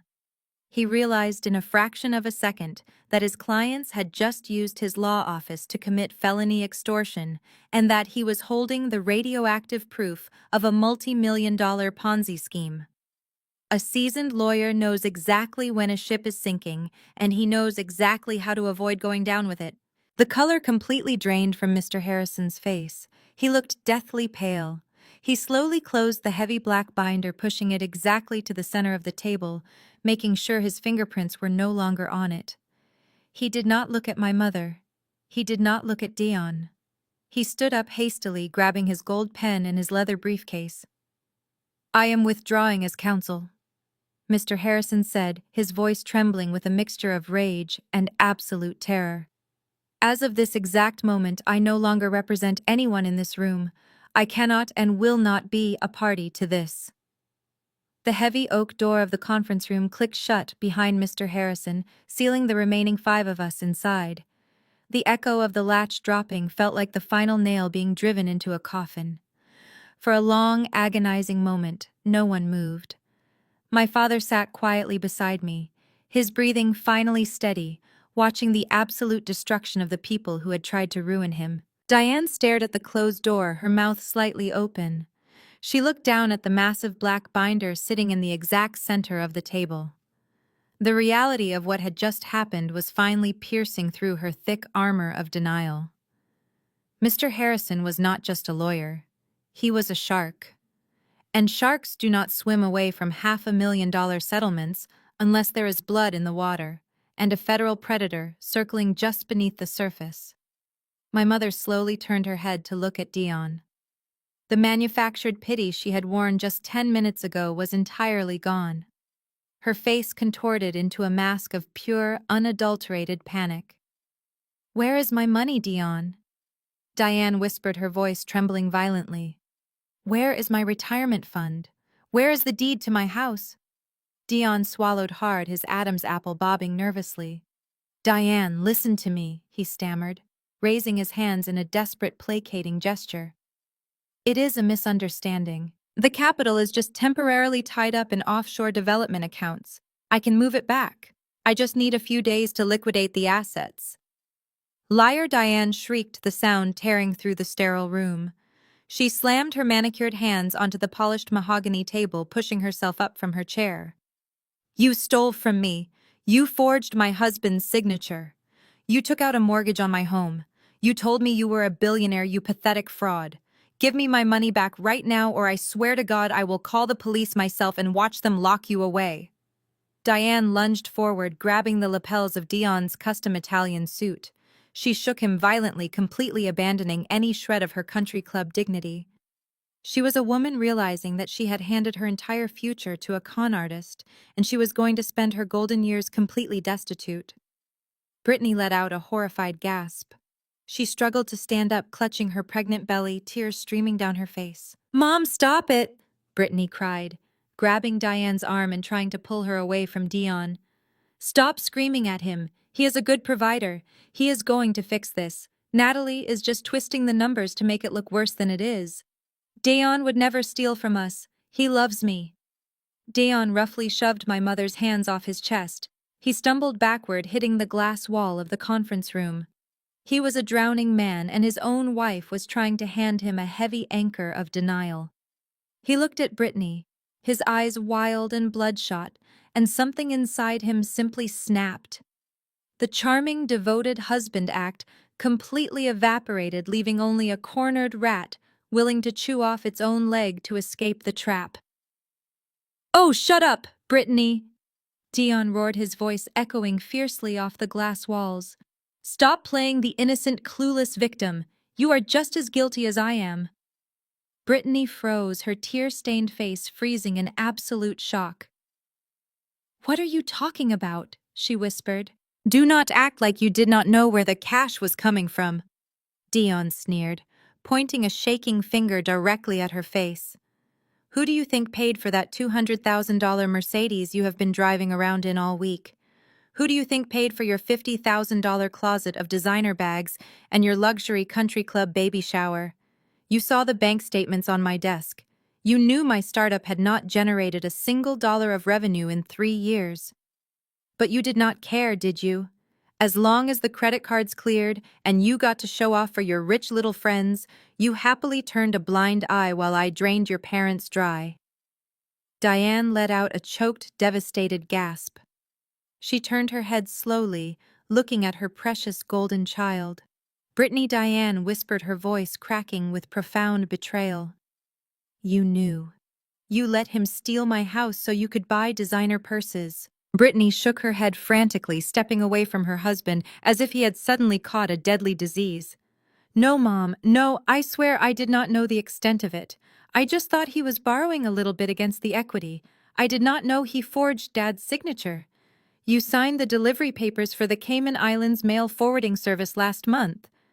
Dion spat viciously, completely throwing her under the bus. "You are an accessory to international wire fraud, sweetheart. If I am going to federal prison, I am making sure they drag you right in there with me." The room descended into absolute vicious chaos. Diane was screaming hysterically at Brittany. Brittany was sobbing and slapping Dion's chest. Dion was shouting right back at them, blaming them for his own staggering greed. They were tearing each other apart, devouring their own family unit in a desperate, ugly bid for self-preservation. I sat silently next to my father, watching the toxic empire finally collapse under the weight of its own lies. Then the heavy oak doors of the conference room suddenly swung open. The screaming stopped instantly. Everyone turned toward the entrance. 3 men wearing dark, unassuming suits and incredibly stern expressions walked into the room. The 3 men stepped into the conference room, the heavy oak doors closing silently behind them. They did not look like lawyers, and they certainly did not look like the local police officers who had responded to the vow renewal party. They moved with a synchronized, quiet authority, dressed in unremarkable dark suits that somehow commanded absolute attention. The room, which had just been echoing with the vicious screams of my mother and sister, instantly plunged into a suffocating, terrified silence. The man in the center stepped forward. He had iron-gray hair and a gaze that felt like it could strip the paint off the walls. He reached into his breast pocket and pulled out a leather credential case, flipping it open to display a gold shield. "I am Special Agent Miller," he announced, his voice deep and entirely devoid of warmth. "Federal Bureau of Investigation, White Collar Crime Division." Diane let out a choked gasp, her hands flying up to cover her mouth. Brittany sank back into her leather chair, her eyes wide and unblinking, suddenly looking very small and incredibly fragile. Dayon stood frozen against the glass wall of the conference room, his chest rising and falling in rapid, shallow jerks. The local police had been a nuisance he thought he could talk his way out of. The FBI was an entirely different reality. I did not look surprised, because I was not. I calmly pushed my chair back and stood up from the mahogany table. I reached into the pocket of my blazer and pulled out a small, sleek digital audio recorder. I walked around the table and approached the federal agents. "Agent Miller," I said, keeping my voice perfectly level. The digital transmission of the forensic audit binder was successfully routed to your encrypted server 2 minutes ago. And here is the physical device containing the recorded extortion attempt you asked for directly on top of the wire fraud evidence. Agent Miller accepted the recorder, slipping it into a plastic evidence bag he produced from his pocket. "Thank you, Natalie," he replied. "Your cooperation over the past month has been instrumental in untangling this network of offshore accounts. We have federal magistrates currently freezing the Delaware Shell Company and executing search warrants on the Cayman routing numbers you provided." My mother stared at me, her face pale and slack with profound shock. "You were working with them," Diane whispered, her voice barely audible. "For a month. You let us come here today knowing they were waiting right outside." I turned to look at the woman who had spent 35 years trying to make me feel worthless. "I did not let you do anything, Mom," I said coldly. "I gave you and Dion every opportunity to walk away. But you could not resist the greed. You had to try and extort $500,000 from me, and you had to use a forged dementia diagnosis against my father to do it. You built this trap yourselves. I just locked the door." Agent Miller turned his attention to Dion. "Dion, you are under arrest for multiple counts of federal wire fraud, bank fraud, identity theft, and felony extortion." The words hit my brother-in-law like a physical blow. The absolute finality of the charges shattered the last remaining fragments of his arrogant facade. He looked at the 3 federal agents blocking his path. He looked at the massive black binder sitting on the table filled with the undeniable proof of his crimes. He looked at his pregnant wife who was sobbing into her hands, completely destroyed. His lavish, stolen life was over. He was going to spend the next 20 years in a federal penitentiary. Panic completely hijacked his brain. Logic vanished. The primal instinct to flee consumed him entirely. Dion let out a desperate, animalistic yell. He pushed off the glass wall with all his strength, lowering his shoulder like a linebacker. He did not aim for Agent Miller. He aimed for the younger, slightly smaller agent, standing near the heavy oak doors, calculating that he could break through the line and disappear into the crowded downtown streets before they could secure the building. He exploded forward, his expensive leather shoes slipping slightly on the polished hardwood floor. But federal agents do not get surprised by desperate white-collar criminals. Before Dion could even cross half the distance of the room, the 3rd agent moved with terrifying practice speed. The agent sidestepped Dion's clumsy charge, grabbed him by the lapels of his custom Italian suit, and used Dion's own momentum against him. The agent spun him around and slammed him face first into the thick glass wall of the conference room. The impact shook the entire frame, rattling the blinds. Dion groaned in pain, his cheek pressed flat against the cold glass. The agent instantly pinned Dion's arms violently behind his back, the sharp metallic click of heavy steel handcuffs echoing through the silent room as they locked tightly around his wrists. The sharp click of the steel handcuffs echoed like a gavel dropping in the silent conference room. Dion was pinned against the cold glass wall, his cheek smudged against the transparent pane, looking down at the bustling Chicago streets far below. He had spent years pretending he owned this city, and now he was leaving it in federal custody. Special Agent Miller stepped up right behind him. He did not yell. He did not gloat. He delivered the Miranda warning with the practiced mechanical precision of a man who had arrested hundreds of white-collar criminals before him. "You have the right to remain silent." Agent Miller recited, his voice steady over the sound of Dion's ragged breathing. "Anything you say can and will be used against you in a court of law." Dion squeezed his eyes shut. The bespoke Italian suit, the luxury watches, the rented sports cars, it all evaporated in that single moment, leaving nothing but a pathetic fraud waiting to be transported to a federal holding cell. The reality of the situation finally crashed down on my sister. Brittany stared at her husband, the man who was supposed to guarantee her a lifetime of country club memberships and designer wardrobes.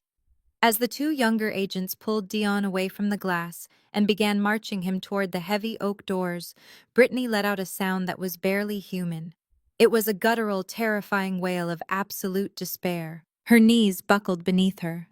The golden child, the woman who had spent 35 years looking down on me, collapsed onto the expensive carpet right in the middle of the conference room. She crawled forward, her heavy maternity dress tangling around her legs, and grabbed the hem of my tailored black blazer. "Natalie, please." Brittany sobbed hysterically, her perfect makeup ruined by streams of dark mascara. "Please tell them to stop. Tell them it was a mistake. You are a federal investigator. You can fix this. Please do not let them take the father of my baby. I cannot be poor Natalie. I cannot lose everything." She was practically hyperventilating, completely blinded by her own delusional entitlement. She genuinely believed that the federal justice system was just another inconvenience she could cry her way out of. I looked down at her. I did not feel a shred of pity. I reached down gently but firmly, prying her desperate fingers off my jacket. "I did not do this," I said, my voice quiet but carrying the absolute weight of truth. "His greed did, and your vanity let it happen." Brittany collapsed forward, burying her face in her hands, sobbing uncontrollably into the carpet as the federal agents escorted Dion out of the room and closed the door forever. The silence they left behind was suffocating. But my mother was incapable of silence. Diane had just watched her son-in-law get hauled away for stealing her entire net worth, yet her twisted, narcissistic mind still demanded a scapegoat. She spun around to face my father. Her face was pale, her hair slightly disheveled, but her eyes burned with the same toxic authority she had wielded for decades. "Richard, do something," Diane demanded, pointing a shaking finger at the closed door. "Do not just sit there like a coward. Call the mayor. Call the bank president. Hire a real criminal defense attorney. You have to fix this right now before they freeze the rest of my accounts and take my house." She was still giving orders.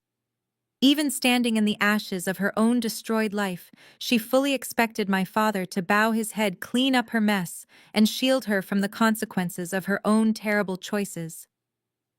My father did not flinch. He did not stand up, and he did not rush to comfort her. He simply looked at the woman who had belittled him, lied to him, and attempted to strip him of his basic human rights using a forged dementia diagnosis. He reached into the inner pocket of his suit jacket and pulled out a thick stack of legal documents. It was not a defense strategy. It was the standard divorce petition he had drafted over a month ago, fully signed and notarized on his end.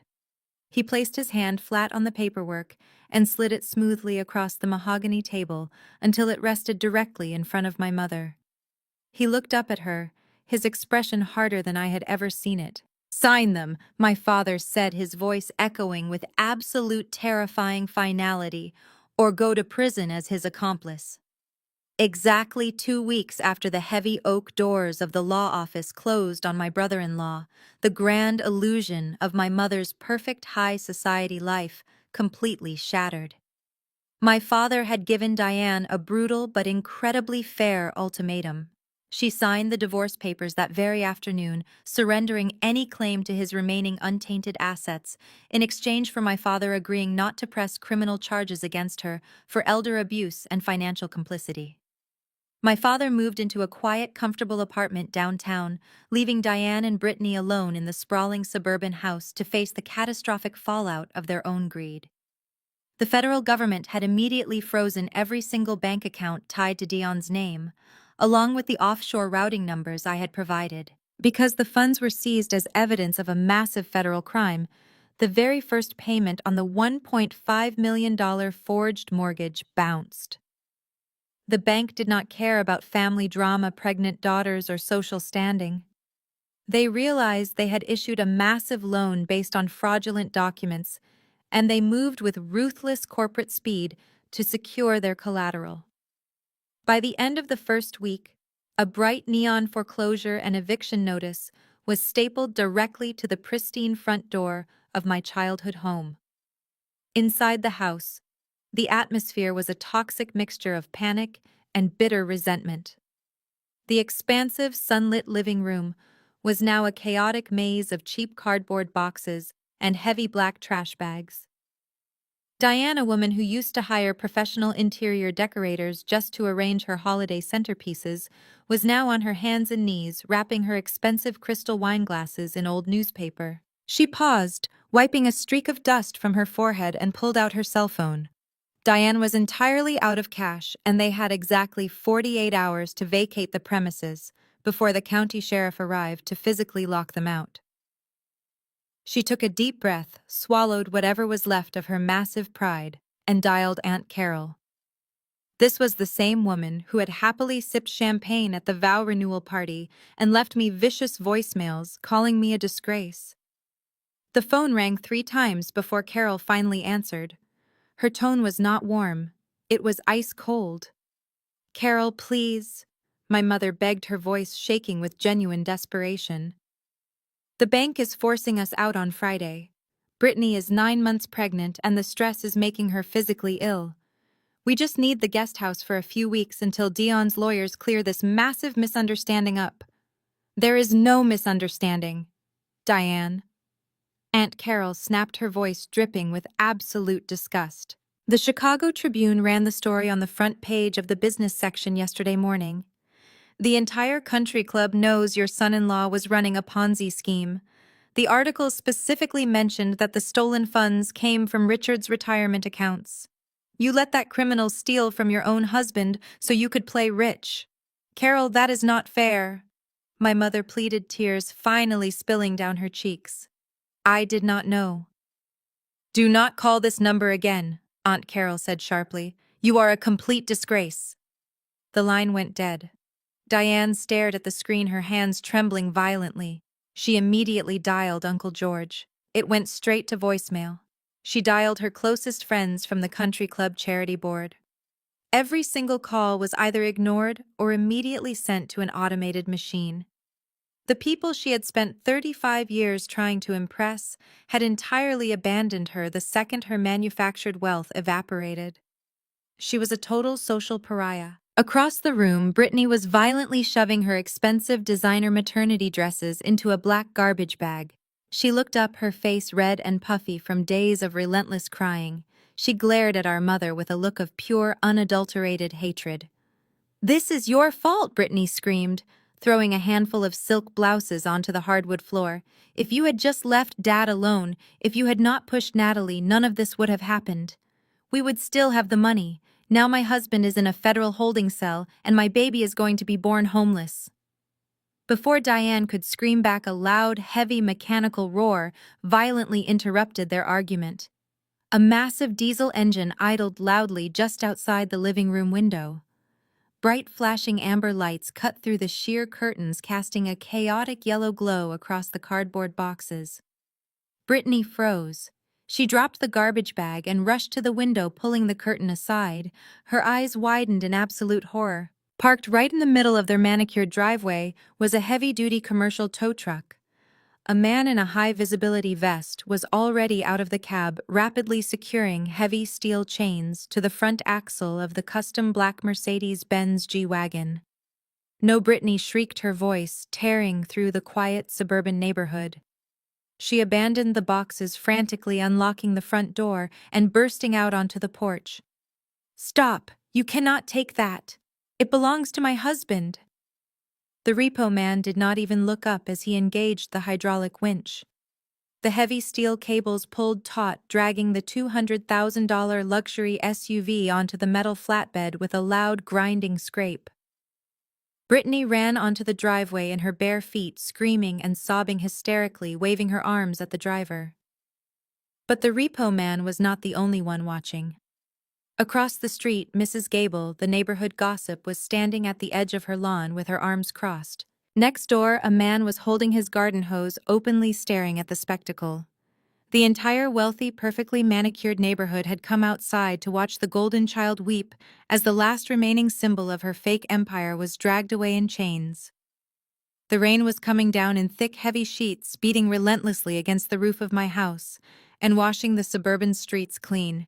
It was 3 days after the bank had officially locked my mother and sister out of their foreclosed fortress. My father had settled peacefully into his new downtown apartment, spending his mornings reading the paper without the constant fear of being berated. My son Leo was currently sitting at the kitchen island, happily humming to himself as he worked on a puzzle. The house was warm, smelling of cinnamon and fresh coffee. For the first time in my entire 34 years of life, the suffocating, crushing weight of my family's toxic expectations was completely gone. I was standing by the stove when the sharp, sudden chime of the front doorbell echoed through the quiet hallway. I walked over to the security monitor mounted on the wall. The high-definition camera feed showed my front porch. Standing there completely exposed to the freezing autumn downpour was my mother. Diane did not look like the elegant, arrogant matriarch who had hosted a lavish vow renewal just a month ago. Her expensive designer trench coat was soaked through, clinging heavily to her shrinking frame. Her perfectly styled hair was plastered flat against the sides of her face, and her makeup was completely washed away by the rain, leaving her looking hollow, desperate, and incredibly old. There was no luxury car parked in my driveway. She must have taken a city cab and spent her last few dollars asking them to drop her off. She reached up with a violently trembling hand and pressed the doorbell a second time. I did not feel a sudden surge of panic. I did not feel the familiar ingrained childhood instinct to rush to the door, apologize, and appease her. I felt nothing but a profound clinical calm. I walked to the foyer, unlocked the heavy deadbolt, and pulled the wooden door open. I did not invite her in. I stopped squarely in the frame, physically blocking her from taking a single step inside my safe haven. "Natalie," my mother gasped, her teeth actually chattering in the cold air. "Please, let me come inside. Just for a few minutes. I am freezing." I did not move an inch. "Why are you here?" Diane wrapped her arms around herself, shivering violently. The bank took everything, she sobbed, the tears mixing freely with the rain on her face. "The sheriff came yesterday morning and locked the doors. Brittany had to go to a state-subsidized women's shelter because she is so close to her delivery date, and they would not let me stay with her. I have absolutely nothing left, Natalie. My friends will not speak to me. Your father will not answer my calls. I spent last night sleeping on a hard plastic chair in a hospital waiting room just to stay warm." She looked past my shoulder, her desperate eyes darting toward the warm, well-lit living room where Leo was playing. "Please, Natalie, I am your mother. You cannot leave me out here on the street. Let me see my grandson. Let me just sit on your couch. I just need a small loan. A few $1,000s for a security deposit on a cheap apartment, just until I can get back on my feet and get a lawyer to fix this. I will pay you back. I swear I will." I looked at the pathetic woman standing in the rain.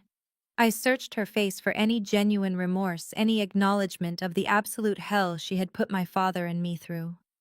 But all I saw was a master manipulator who had finally run out of victims. She was still refusing to accept that her own boundless greed had destroyed her life. "You called my son a mistake," I said, my voice cutting through the sound of the pouring rain with absolute chilling clarity. "You stood in a conference room and tried to extort $500,000 from me to protect a federal criminal. You attempted to legally strip your own husband of his human rights and throw him into a locked facility so you could steal his retirement funds. You do not get to come here and play the helpless victim." "But I did not know," Diane cried, stepping forward, her hand reaching out to grab the wooden doorframe. "Dion lied to me. He manipulated us. You have to help your family." I stepped forward, forcing her to drop her hand and take a step back into the freezing rain. "You knew exactly what you were doing," I replied coldly. "You chose your vanity over your family, and now you have to live with the consequences of that choice." I reached into the front pocket of my cardigan. I had stopped at the bank earlier that morning. I pulled out a single crisp $50 bill. I held it out to her. Diane looked at the money, her eyes widening in confusion and deeply wounded pride. "What is this?" she whispered. I released the bill, letting it flutter down into her trembling hand. "Buy a bus ticket," I said. I did not wait for her to respond. I did not wait for her to start screaming or crying or demanding more. I stepped back inside and pushed the heavy wooden door shut. The deadbolt engaged with a loud, incredibly satisfying click. I stood in the foyer for a long moment listening to the muffled sound of the storm outside. The camera monitor above me showed her standing alone on the porch, staring blankly at the closed door before slowly turning to walk away into the pouring rain. The cycle of abuse was permanently broken. The door was closed forever. 6 months passed since the afternoon I closed my front door and left my mother standing in the freezing rain. Time has a remarkable way of washing away the debris of a shattered past, leaving only what is strong enough to survive. Today, there is no rain. It is a brilliant sun, drenched Saturday morning in early spring. I am sitting on the wrap around wooden porch of the beautiful new home my father recently purchased in a quiet, welcoming neighborhood. There are no heavy crystal chandeliers here. There is no suffocating pressure to maintain a fake image of absolute perfection. There is only warmth, laughter, and the gentle morning breeze. I take a slow sip of my black coffee, letting the rich aroma fill my senses, and look out at the expansive green lawn. The sound of a high-pitched mechanical whirring fills the air, followed immediately by the bright, uninhibited sound of my son laughing. Leo is running barefoot across the grass, his head tilted back, watching a brand-new state-of-the-art quadcopter drone hover high above the oak trees. It is twice the size and infinitely more advanced than the cheap plastic toy my sister maliciously crushed under her designer heel all those months ago.